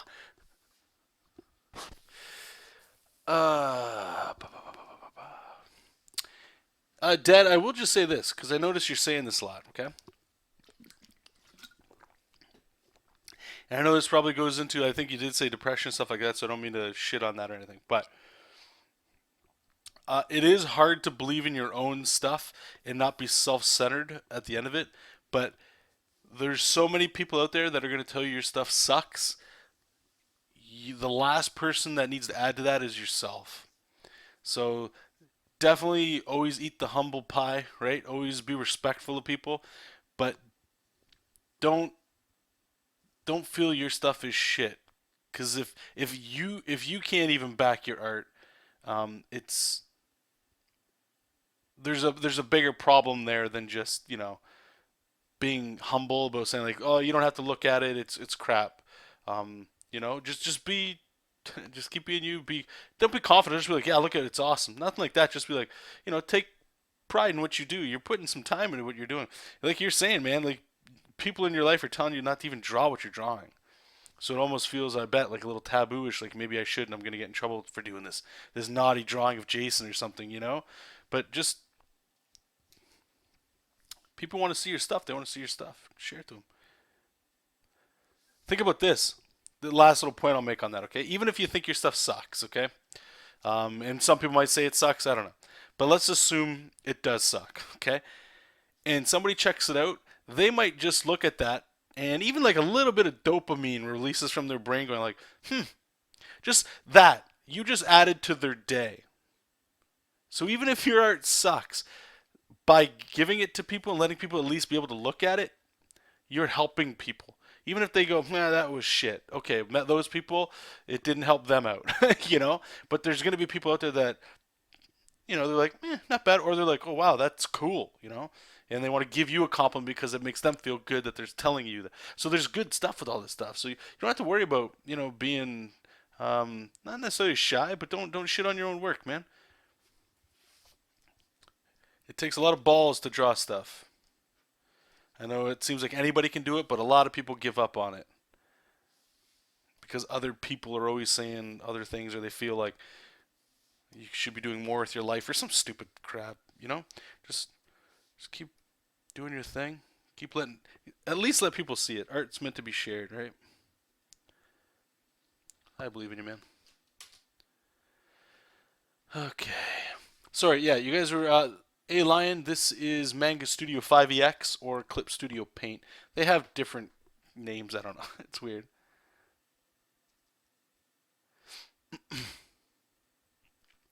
Okay. What was the question? Hey John, Power Rangers 2017 year and A. I just watched shows the other day and I don't know. How's it going, Inkbot? By the way, and how's it going to the other people I didn't get a chance to say hello to? So the first trailer I saw, instant no. The legit trailer that we've all seen now, I'm torn because deep down inside, you know what? Deep down inside, I want to say no, no, thank you. It's not for me. The same thing happened to me with Ninja Turtles.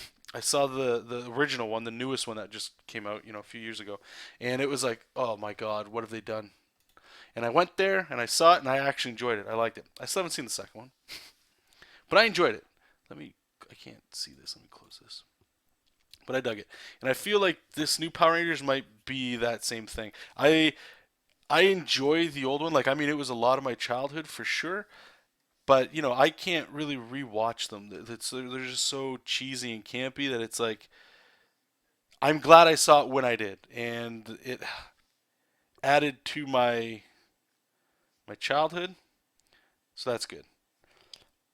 The biggest thing that I keep having, even with like, I always hear people say this with like the new Transformers that Michael Bay did, all that stuff. So here's my thing, okay?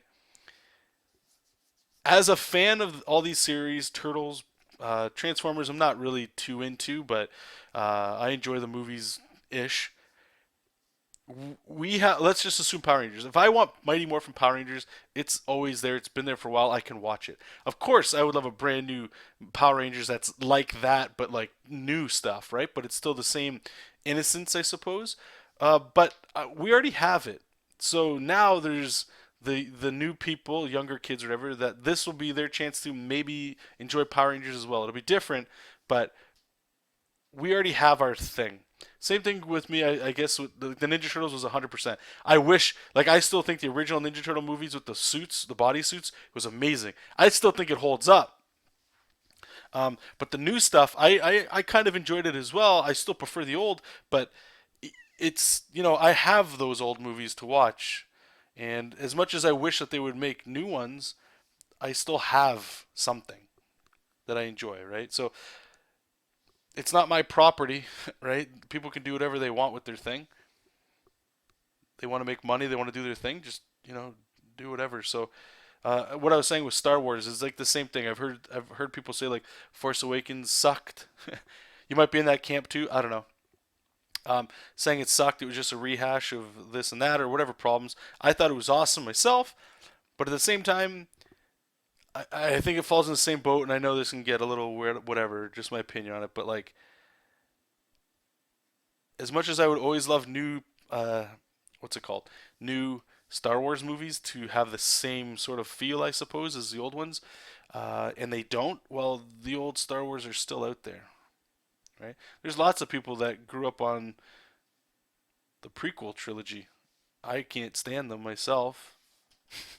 The last one wasn't too bad, Episode 3, but if I want to watch Star Wars and I don't like where they're going with any of the new stuff, I still have New Hope, Jedi, and Empire, right? Like they're still there. That's all I'm saying. Is like these movies are still there, so I can't get so upset when new ones come out and they want to change it to make more money and get a new audience. Like it sucks as a fan, but we already have our movies. You know what I'm saying? Know what I'm saying? How's it going, Michael?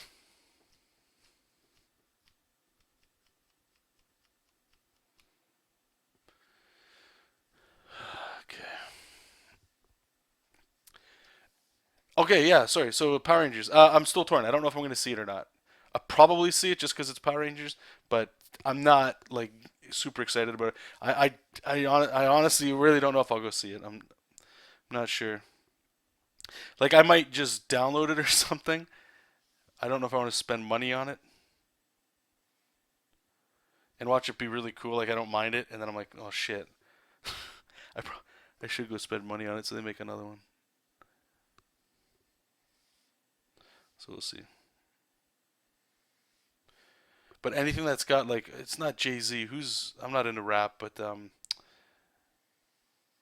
Kanye West, is that the song that was in there? All that power or something it's called. Fuck, like I'm not. I know a lot of people are into rap and stuff. I can't stand it. So every time I hear rap in like a trailer or something, I just like ugh. Just let me listen to my Slayer, I guess. And then there's people like, oh, here we go, Slayer. Ugh, can't even hear what they say. All they do is scream. Well,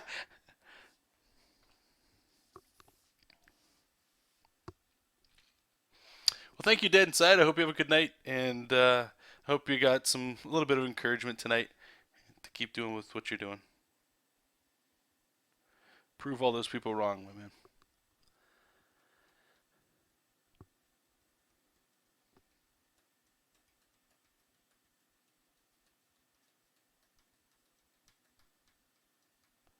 Yeah, you're rating, but have you guys seen the what the hell? Because like I don't think you can buy a legit movie like original copy of the original trilogy. LucasArts hasn't released one that was like the what is it called? Damn it! It's like if you went to the movies on launch day to see Star Wars back in the day, those don't exist on DVD or Blu-ray. But there's a group. You guys might actually say it, and I hope somebody's seen it. But it's damn it! It's like the unspecialized edition or something. Some guy or a few people they went ahead and they recompiled the original movie what it should probably look like by removing all the special effects and stuff from the original trilogy and all that. And you can download the ISOs on your computer and burn them. I want to check those out. See if they're any good. I don't mind rap and hip hop when it fits the rest.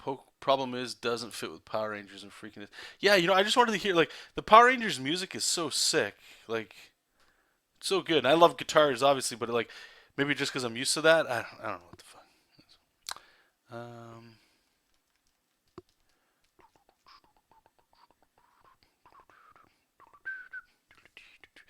all right, so we're gonna probably have about 15 minutes left, and I gotta get ready to go into bed. Gotta go to work. All right, let's draw more of these little dudes.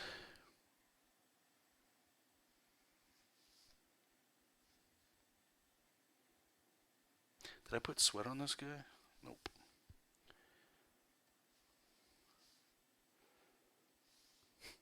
Maybe we'll put like a little sweat coming down here.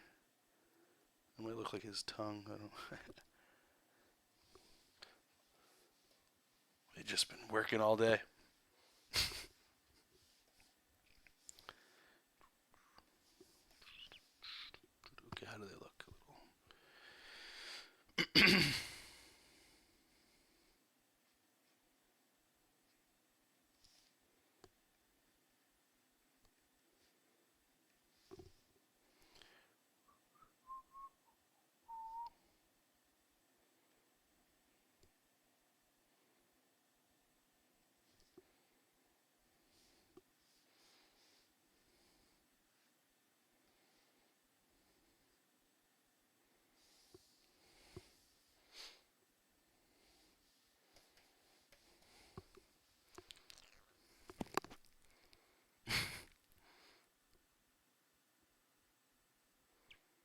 No, nobody's brought it up. Here, let me see. Give me a quick sec.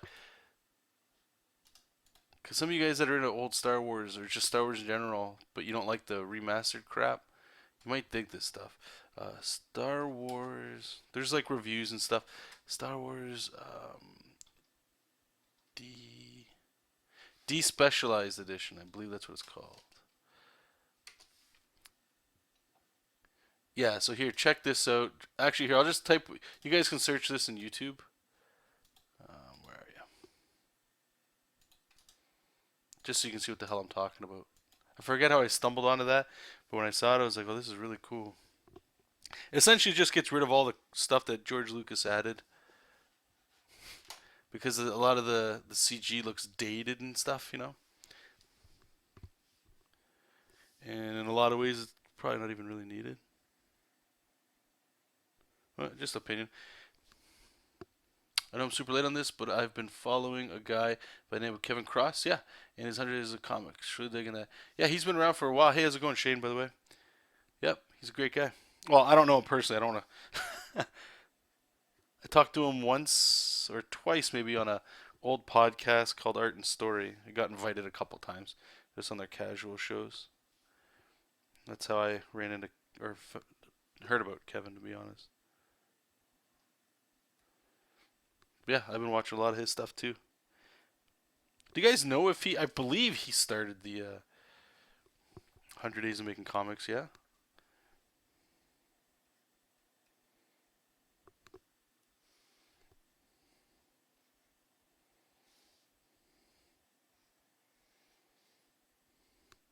This looks kind of weird.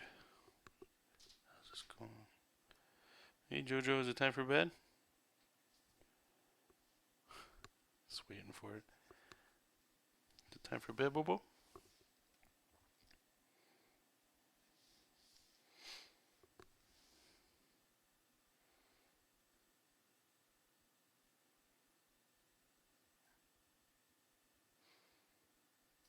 Hey Nick, how's it going? This I don't know the name of the standing desk. It was at a local. The hell would you call it? Like office supply kind of store. They have fancy desks and stuff. Normally I just shop at like let's say Staples, right? But they didn't have anything, and I was trying to see if I could put together something. I just walked in there one day and I saw that they had a couple, and I was like, oh cool, like this place has actually got something to check out instead of having to order them online or something. Um, I just saved up some money and then I went in and bought one. It was expensive though, man. Like I want to say, I want to say it was 500, maybe it, between 500 and a grand. I want to say it. It's like a stupid amount of money to be honest with you. All because like, it's not just a table. It has a little electronic keypad that I can go up and like it's whatever, so I can switch between the two. But I would recommend finding a way for you guys as well to get a standing setup, especially if you're like me and you sit all day at work, just killing me. But then again, I'm old, so.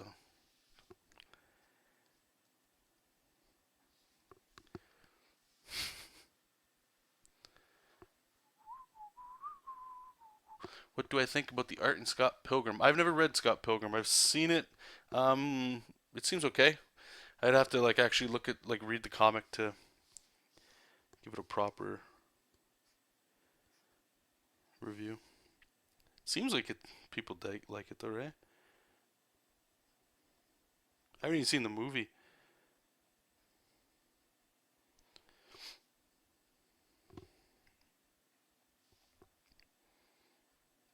How does this? I don't know how this works.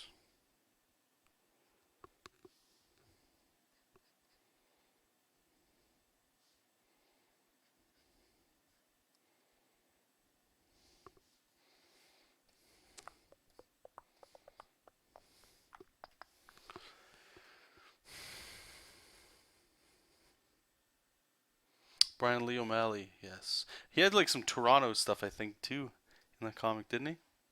He's from Toronto, is that right? Fuck standing hurts. Well, if you got some busted up ankles, man, I don't know. There's probably a bigger problem there. I will say if you don't like if you stand and you move around at work, like if the majority of your day at work is moving around, that's probably great. We all know like sitting for long periods of time is absolutely disgusting for you, right? So at work, I'm there like 8 to 9 hours a day, and all I do is sit. I probably use whatever calories it takes to move your hand to draw and brain power. It's super unhealthy. And then when I come home, I enjoy drawing, right? Or watching TV, or basically anything that doesn't involve movement is generally pretty fun. So I'm just killing myself with laziness. So my back has felt so much better since I got this. You guys remember I used to complain about that too.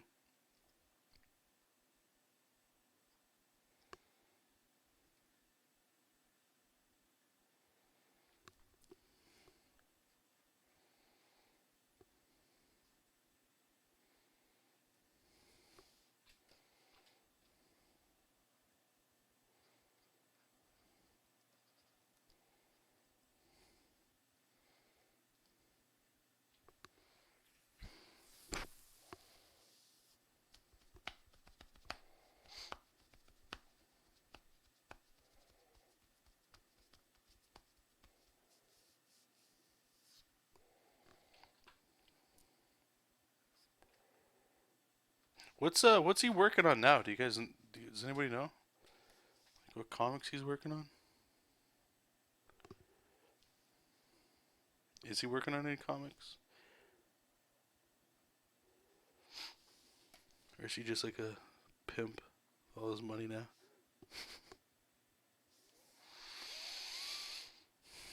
Okay, just want to hint that there's a lot of guys here. I don't want to spend all day drawing this.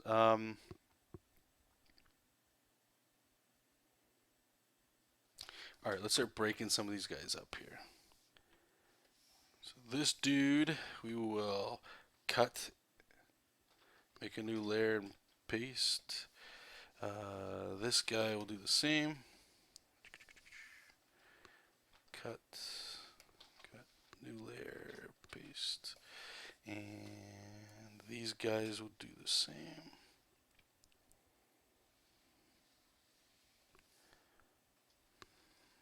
Cut.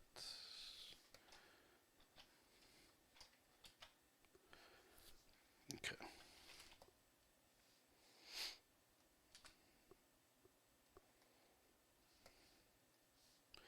And the reason I'm doing that, in case it's not clear, we're about to put like the contour layer on everything. So I need these guys all on their own layer. That way I can add a different contour layer to everything. So let's try it on here.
Shit.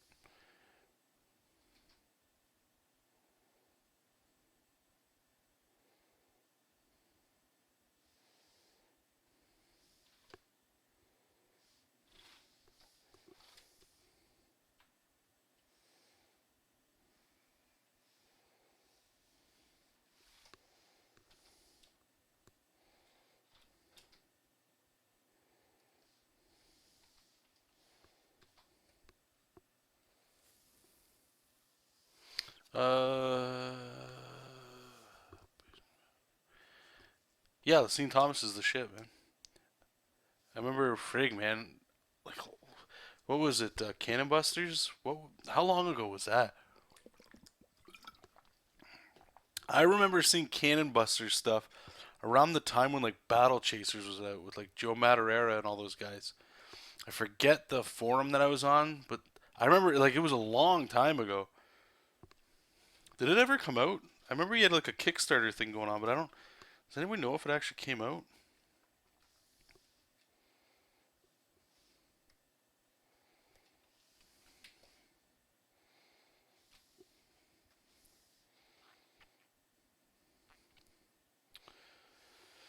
This page is taking like forever.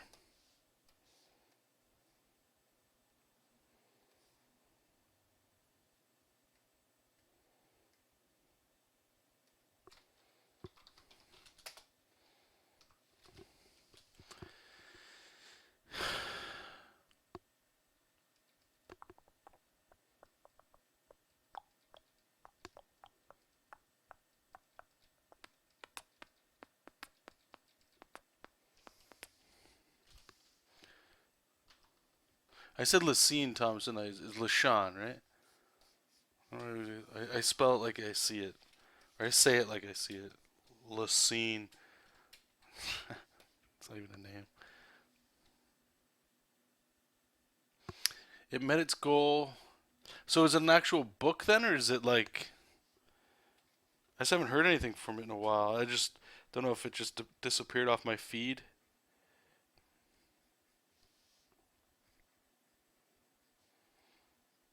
I didn't back it. I didn't have any money, extra money to toss at it. I would love to, because I thought like it looked really cool. It's always looked cool. Cannon Busters is finished, but I didn't back on a Kickstarter. I didn't get to see how developing the show. Oh, it was a show. That okay? That's why. Now I know why I didn't pay for it, because I don't watch anime. Not that there's anything wrong with it. I know I don't watch it, so I thought it was originally a comic book, right? Or was going to be a comic book. I don't know if you ever got it started or not. I'm asking you guys for all your mighty wisdom on this one.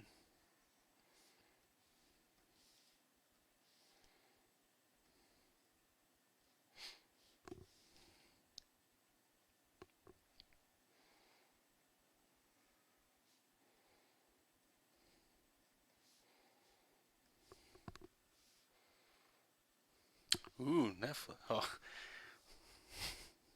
there's probably better shows on Netflix, man. I just want to finish this panel, then I'm gonna call it a night. Still lots of week left to go, and I don't want to burn the midnight oil to go into work. And this page, how long has this page taken us so far? This page, and I mean, there was a lot of serious ramble talk going on for sure. It's been 2 hours, so this is the longest page so far to work on. And I know what it is. It's all these figures, like all the little characters and all the background work too. So it's exciting to see how long this is going to take. Like I said earlier, especially once we get into you know the much bigger city panels down the road. Oops, what the hell am I doing? All right, how the hell does that fold work?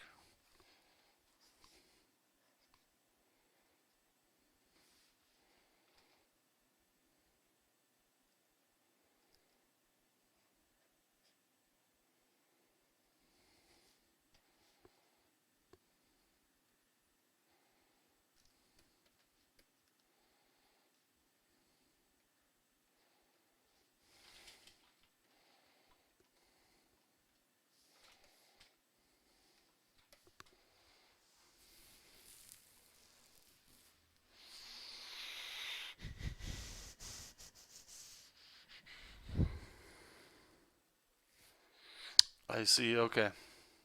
I was wondering if you figured in chat distractions in your time. No, I know, I probably should because it's actually, of course, it's not your guys' fault, but it's definitely. I just hope the pages that I'm doing in the background sort of make up for it. No, these guys they kind of look like penguins. They're called tupos, and they look like this sad little gummy bear men, or whatever the hell they are. I don't know.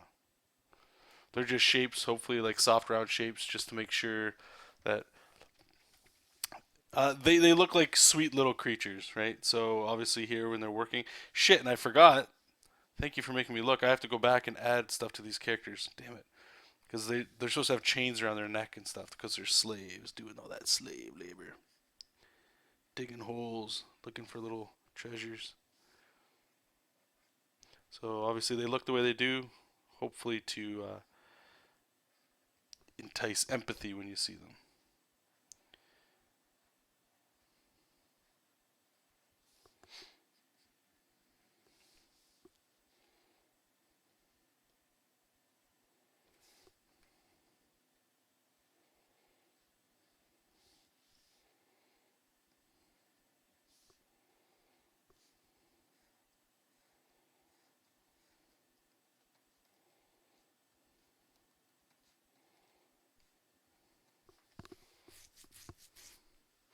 Are they are they squishy? Hmm, probably. I honestly have, I have no idea what the hell they are.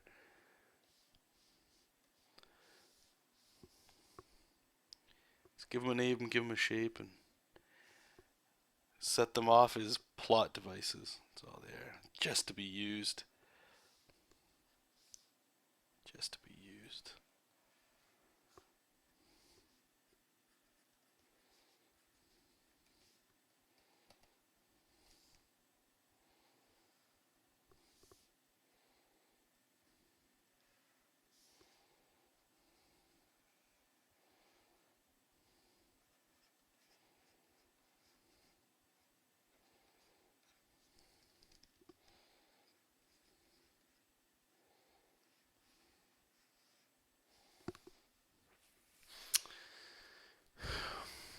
Oh, one more question. Any tips on not hating my stories once I've started writing them so I abandoned the idea and pushed? I wish. um. Okay. I would. Okay, so let me ask you this then, Ben. What are you writing these stories for? Once we figure out what you're writing them for, then there's a chance we can figure out how to solve this for you.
Alright, these little buggers.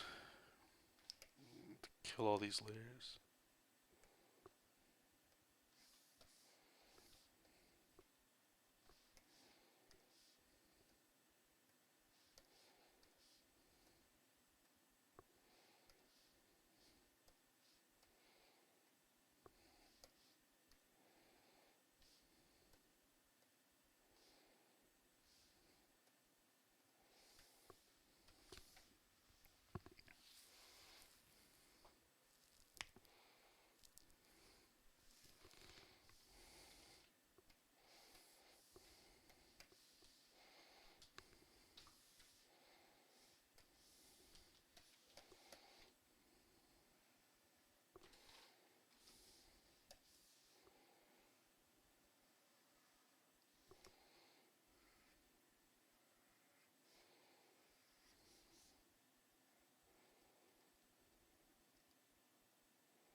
I want to make a story that I enjoy, but that is also strong. I want to make something that others can read. Think, wow, that was kind of refreshing, but I still want it fun and have a thoughtful plot. Okay. Well, next question. Just give me some time to think about that. Have you written anything before? Comic book. I'm assuming that's what we're putting this towards. Have you written a 3 page comic book? Have you written anything and drawn it? Or has it all just been like ideas and then you don't start and you don't, or you start ideas but you don't finish them because you got the doubt and they suck and you're not, you need to be better than that and blah blah blah.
Mostly I don't finish them, but I've tried shorter stories. I think I get ahead of myself and draw it too early. I'm working on one shot right now that I think has potential. Okay, well, just to, I mean, try to answer your question anyway, is I've always had a lot of success myself in trying to figure out more of the why you're doing something as opposed to just doing something. Because if you can nail down the why, it gives you a little bit more groundwork to sort of always fall back on something. So, what does that mean? So, let's use this project I'm doing right now. There's always going to be new shiny things. I'm going to doubt a lot of things along the way. But if I didn't take the time to figure out what my why, like why am I even doing this, as the days and the pages and questions and all that stuff that come up over time, I don't have that thing to fall back on. I don't have the reason why I even started doing this in the first place. So all that's to say, if you want to write better stories and comics, you have to start somewhere. So if the small, just know that no matter what you're gonna write is gonna be shit. Just know that. I'm going in knowing what I'm writing here is shit. I know that.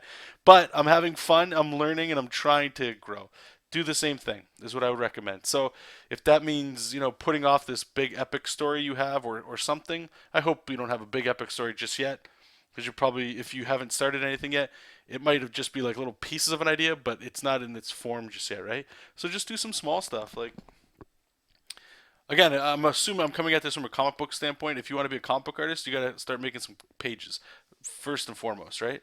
So start doing some short stories, or do like actually, what's a great example?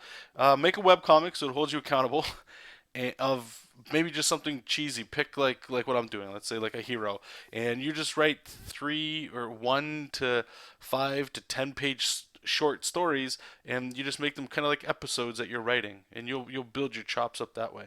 Or just do it on your own or whatever and post them whenever you want. I want to say keep posting them. That way you're sharing them with people, so it's keeping you maybe not motivated, but you're still being challenged to do better work because you're showing it to your peers. Um, if you know what I'm trying to say with that. Other than that, like I wish I knew some sort of like secret sauce. I do try to look at it like writing or sorry, like drawing. How long has it taken you to draw as good as you currently do, right? And do you want to get better at your art? Probably. Are you more comfortable drawing now than when you first started? Uh, if so, like what were all the things you learned to do? Did you research more about comics? Did you study more? Did you just put more time into stuff? Like what did you do? Because those are all really super important questions. Almost going into the why, I guess, because as true as they are, or as true as they might be, the same thing's going to apply to the next craft you're going to try to do or try to learn, right? So in this case, if it's what's it called? If it's trying to write, you know you're gonna have to put in like baby steps, right? You're gonna have to start small. So don't try to write anything that's just too complicated. You'll just keep getting sidetracked. You'll always start and you'll stop because what'll happen? Tell me if this is true. It's happened to me. That's why I'm interested in seeing if it was true in you as well. You start writing something, everything's going along great, and then there's probably like a plot point or something that just doesn't make sense. And no matter how hard you try, no matter how many other things you try to swipe from or something, it's like something just won't make sense. Like an example is Jesop King. There was the wrestler story I was going to go with, but I couldn't figure for the life of me. Jesop King was going to be a superhero in that one, but he's also a wrestler, so he's got the two personas. But the world takes place on this wrestling arena, right? I could not think of a single way to get him as a superhero away from the arena to make sense. I couldn't do it. So I just left it. So there's an argument there. One is you got to just beat something to the ground where you can't figure it out, and then maybe it is appropriate to leave. Or the other side is we're just not experienced enough on how to fix it and how to go about like getting those creative zigs and zags. See you, Kevin.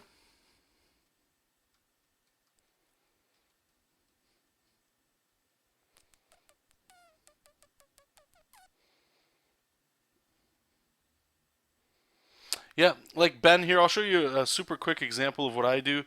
Jessup King started this way as well, and it's you can do like a three-page comic with it. And I've showed you guys this before, but you may not have seen this. So, grab 3 note cards. Literally use pen and paper here, just so you can get away from the computer and you can start some stuff. Okay, and I just put a BME on them, beginning, middle, and end. Start with the end first. What's the end of your story? What are you trying to do? We can make one right now. We'll do it super simple, okay? We'll just do superhero stuff. So the end is superhero saves the day. Saves the day. So now that I know how it ends, how does it start? Just do the complete opposite. So villain I'm going real gross here, okay? Ruins heroes morning. Sure. This is lame. All right, so it starts with the villain ruining the hero's morning, and it ends with the hero saving the day. So, what's the middle? What's the transition that happens? What's the event that happens from ruining the morning to the hero saving the day? Maybe villain sets off a nuke. That's pretty brutal, right? So the story now is 3-page story. Villain ruins the hero's morning.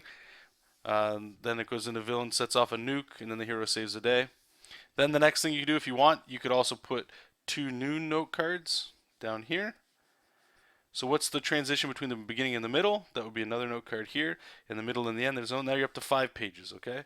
What I normally do is with the Jessup King stuff, like what I just showed you there, that's how a lot of the stories are going to end up going. They're either just 3 pages, like they're not all going to be these big long ones that I'm starting with. I want to have small compact stories too, for the same reason, to try to build up my writing chops and stuff. So I'll do just this. You can tell a story in 3 pages. Maybe you want 5, right? Like I'm just working like that. So you add 2 more cards. Or the other one, this one started a lot like that one, is you basically get 3 note cards for each one of these cards. So you have a beginning, middle, and end, beginning, middle, and end, beginning, middle, and end. Now you're up to 9. Then you can do that again to those. And it just sort of plots them out. And the cool thing about the note cards is you can take them and you can move them around. So you can see if maybe the story, like have them in a way that you like and go, read it, picture it in your head. Okay, cool, that's a story. And then just for shits, like maybe take a picture so you don't forget. Just for shits, swap up like not the main beats, but those in between ones and read it, and it's a different story. And you might like the way that one works. And then just start writing for that. Might work for you.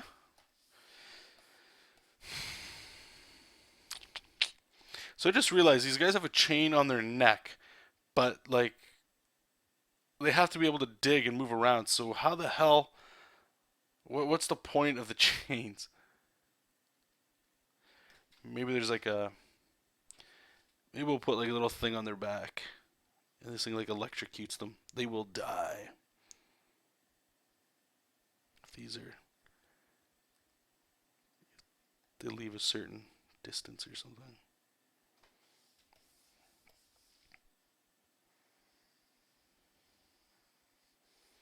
Now they're turtles.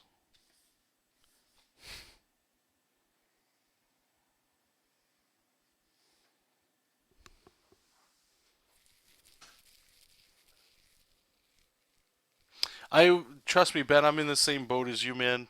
That was it. Still is one of the downfalls. Is like always having that feeling of I need to explain more. Um, but if there's one little light I can give you, hopefully it's a little bit of light, is that it's a comic book. So write it. Just try your hardest to just compress it into 3 pages or whatever. Let's say 3 pages is really hard to do, but 3 pages, and then draw it because you're gonna actually be able to tell more story with art instead of just words. The other method too is like how I'm doing it with Jesop King right now. Is those note cards that I have? You saw how short they were. Like bad guy sets off nuke. There's no story. It's just a plot. But what I'll do is I'll thumbnail that page with general ideas of where speech bubbles could go if I wanted to have a little story, and then I'll add the story when I'm drawing it. So it activates some things a little differently. And the main reason I did that is because I was getting my momentum was slowing down big time when I would script out a comic, and that's how I would normally receive comics. But it, I wasn't being able to get anywhere from that, and I wasn't gaining the momentum that I don't know about you guys, but I need if I found for me anyway that I need if I'm working on a project, right? So if I'm working with somebody else and they have a script and all that cool stuff, great, it works. They've already done all the hard work with that stuff. However, if it's me, you always feel I think anyway a little bit more precious about your own stuff, whether you're drawing your own sketches or whatever you're doing. There's a little bit more I don't know pressure, I guess, to deliver since it's your first time doing your own thing, and when you come out of the gates, it's got to be amazing.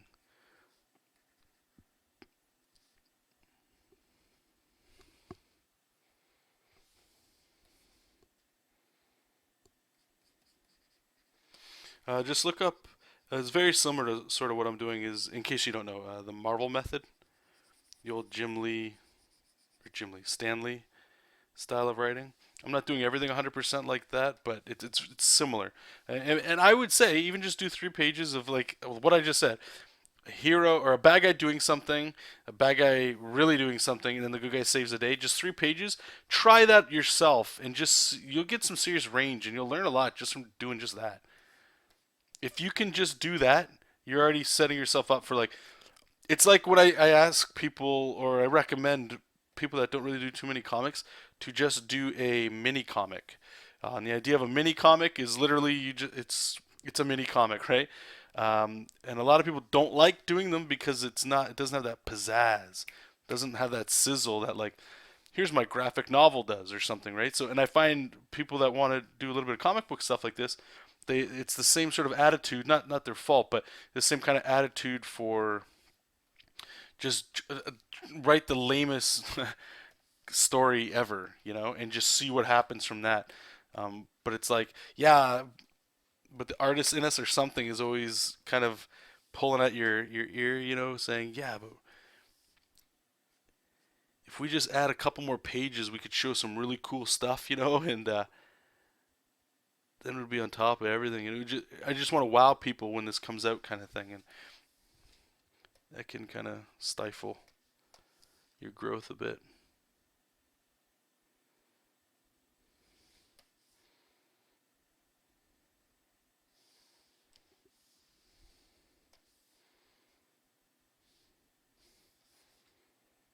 Anyway, I hope that helped you out, or gave you at least something to chew on. Okay, I think we're good. Let me just zoom out here, and we'll select these guys. Cool. Okay. Man, these pages are just. It's coming along though. The next little ones, it's just people talking. So putting in our due diligence. And this is the best part, right? So we've got like these pages here, but the next one is just like talking heads for the most part, so it's gonna go pretty quick. So hopefully it makes up for like these longer pages here. And it's not like these are amazing looking panels, right? Like it's just some rocks or some buildings, but it's interesting in how much time it is definitely adding to what we're doing here. Let me see the time. Let's shut that off. It's 2.5 hours. Gross. Okay, what were you saying there? I've got it. Yeah, I know. It's haunted behind me. I'm really bad at dialogue, especially off the cuff dialogue. How much do you revise it? I need to lower my expectations a bit more. So, I leave it open to revision pretty much during the entire process. I feel like I need to just do a video. I did do something like this on Patreon, and I think I just need to release something similar so you guys can kind of see, because obviously there's going to be interest when people are making stuff. I get it. But so I don't know what the magical number is, but I've chosen to do bulk pages in groups of four. So page one, two, three, four, from thumbnail to finish colors, and then those pages are 100% complete, and then I'll do the next four pages. I think the reason I came up with that magic number, I'm calling it, is because I found like it feels like a groove. There's still some momentum going there, and it works with a lot of things that I'm doing. I'm not releasing 4 pages a week. Maybe four. I'm thinking about 4 pages every 2 weeks, right? So that gives me 2 pages a week. So I could break this down even more and just do that. But anyway, so the other reason why I do 4 pages is because I'm trying to stretch it out enough that I can always come back to it with fresh eyes. So when I do the way the process is that I'm doing so far anyway is those little note cards, something very similar to that, of every page is plotted like that. Like this happens. So like on this page, I believe it was here. I can pull it up just so we're in context here, so you guys can kind of see literally how loose this is going. And I'll just read it off to you here. Just 1 second.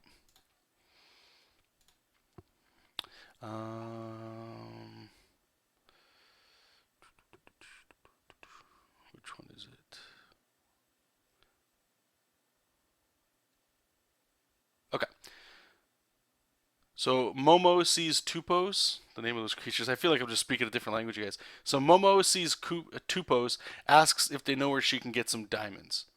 That's it. Okay, so there's like a couple things there that I just wrote. So the plot is she shows up and she's asking them for the diamonds that she's been asking before. Okay, so that's all I have to worry about. So I get that, and that's like I do that for every page of the comic. Like I don't work. Sorry, let me just back up. I apologize, guys. I'm all over the place with you guys. So I plot out the entire story first, okay? Once it's all plotted, then I do the batching. Okay, so I'll do 4 pages of thumbnails and we'll move on, right? So now I've got all those plots. I come in here and I go, okay, I need to do the thumbnail of this. So the plot says she shows up and asks them for diamonds. Now I want this to also be 2 things. One, we have to show a new location. We have to show new creatures, and I want this to be story. Okay, because we just got off that whole thing. Like the last few pages, they've been building up to like she feels sad and alone kind of thing. So I still need that to happen. So when I thumbnail it out, it's literally just that. And thumbnailing, you guys know, you can that's a whole topic in and of itself. But I don't have a script saying panel 1, Momo turns around. Panel 2, she waves off into the distance to these people she sees. Blah blah blah. I hate that, and you might like it, but I hate it because it slows me down. I just need that plot. I can figure out on here what I'm doing because I'm writing it, right? You're able to do your own thing, so you can give and take. So I get the thumbnail, I put it in there, and let me just show you because I feel like just seeing that isn't going to show you enough. So thumbnail guide. Is it this one? Nope.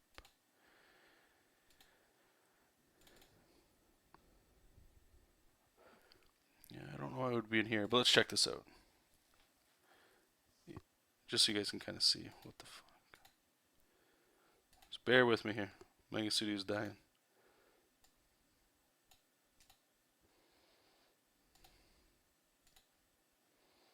Okay, so this is literally the thumbnail that I had here. Okay, so I'll just show you. So it's her saying, "Oh, that's Momo showing up," right? And you can just see it's all these little like mounds and stuff. With, if you guys see what I'm saying, I put digging a hole, so I have an idea that those guys are digging a hole. So she's kind of here. You can't really see her, and she has a little speech bubble with an exclamation mark. Nothing here. It's just this panel here. Is I wanted to show all these. All the creatures being slaves kind of thing, but she's not aware of it. So when she shows up, she's talking to them. But look what I'm writing here. I'm putting, "Hello, diamonds. We need some for our ship." That's all I put. But in the beat, I know I want more story. So what I'm doing is I'm just gesturing in where I think speech balloons will go. Okay. So the next thing I do is I bring this in, and this is hopefully answering your dialogue question. So I make a new text layer.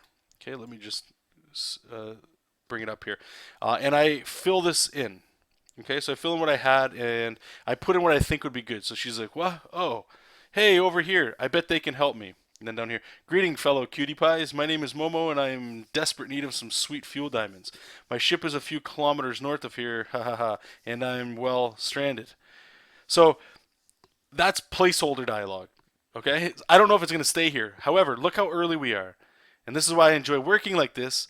But it's scary too because there's that thing that you might be feeling where it's like, damn, I wish I could set up some sweet like reveals later on, or some foreshadowing, and I can't really do that. I have to almost hope that I can fix it or figure it out as I go.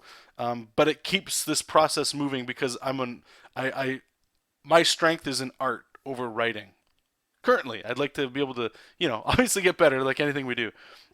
So I know that I'm going to hope that my art is going to help carry this, and you might see something that you draw and you're like, I'm going to change how that says or whatever, right? So anyway, we got this, and then like you guys have seen, we did this over the weekend. I just lower my opacity down for the thumbnail, and I do the silhouettes, which these are, which this or the scribbles for roughs. You can do whatever you like. I already talked a little bit of why I do that. But even here, as I'm doing this, I could look over and go, you know what? I don't like this dialogue. I can change it. So do you see what I'm doing? This is the whole purpose of, or one of the benefits to me anyway, of working in batches, like a batch of 4 pages. Because imagine, this is just page one. I've got 3 other pages that I've just crammed dialogue in, and I'm doing this, right? So silhouettes of this, silhouettes of page 2, 3, 4, and then I go in and do what you guys saw us doing tonight. Now we're doing the line art for 4, 4, 4. At all times, this dialogue is here, and I'm reading it as I'm going.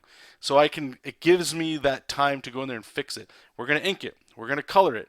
And then it's done. But you can always go back and change it, And I don't want, there's times when I'm here and I'm like, I'll tell you this right now. The next page, these 2 posts, they start talking to Momo, asking her, like, please save us. Like, you need to help us. The whip masters, they're gone right now. We don't even remember what home looks like. We've been here for so long. We're so tired, that kind of thing.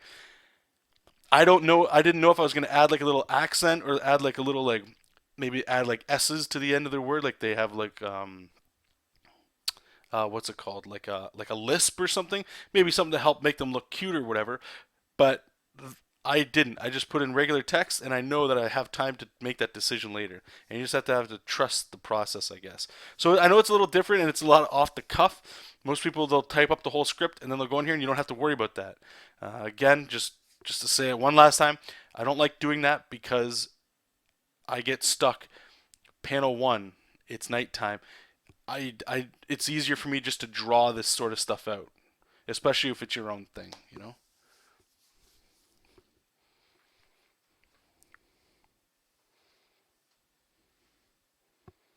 Well, thank you, Ben. I do appreciate that.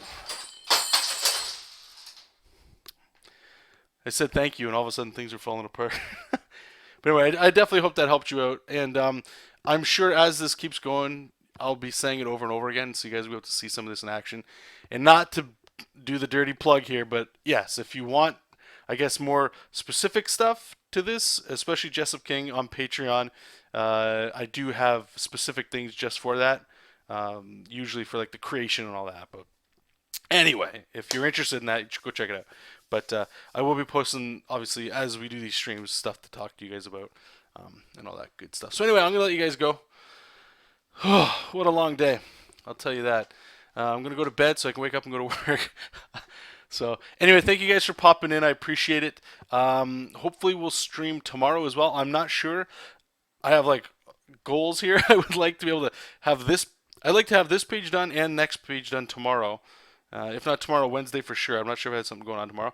And then get inks. I want all 4 of these pages done this week. So I might not be able to stream, so I can make sure I hit this stuff. But we'll see. We'll see what's going on.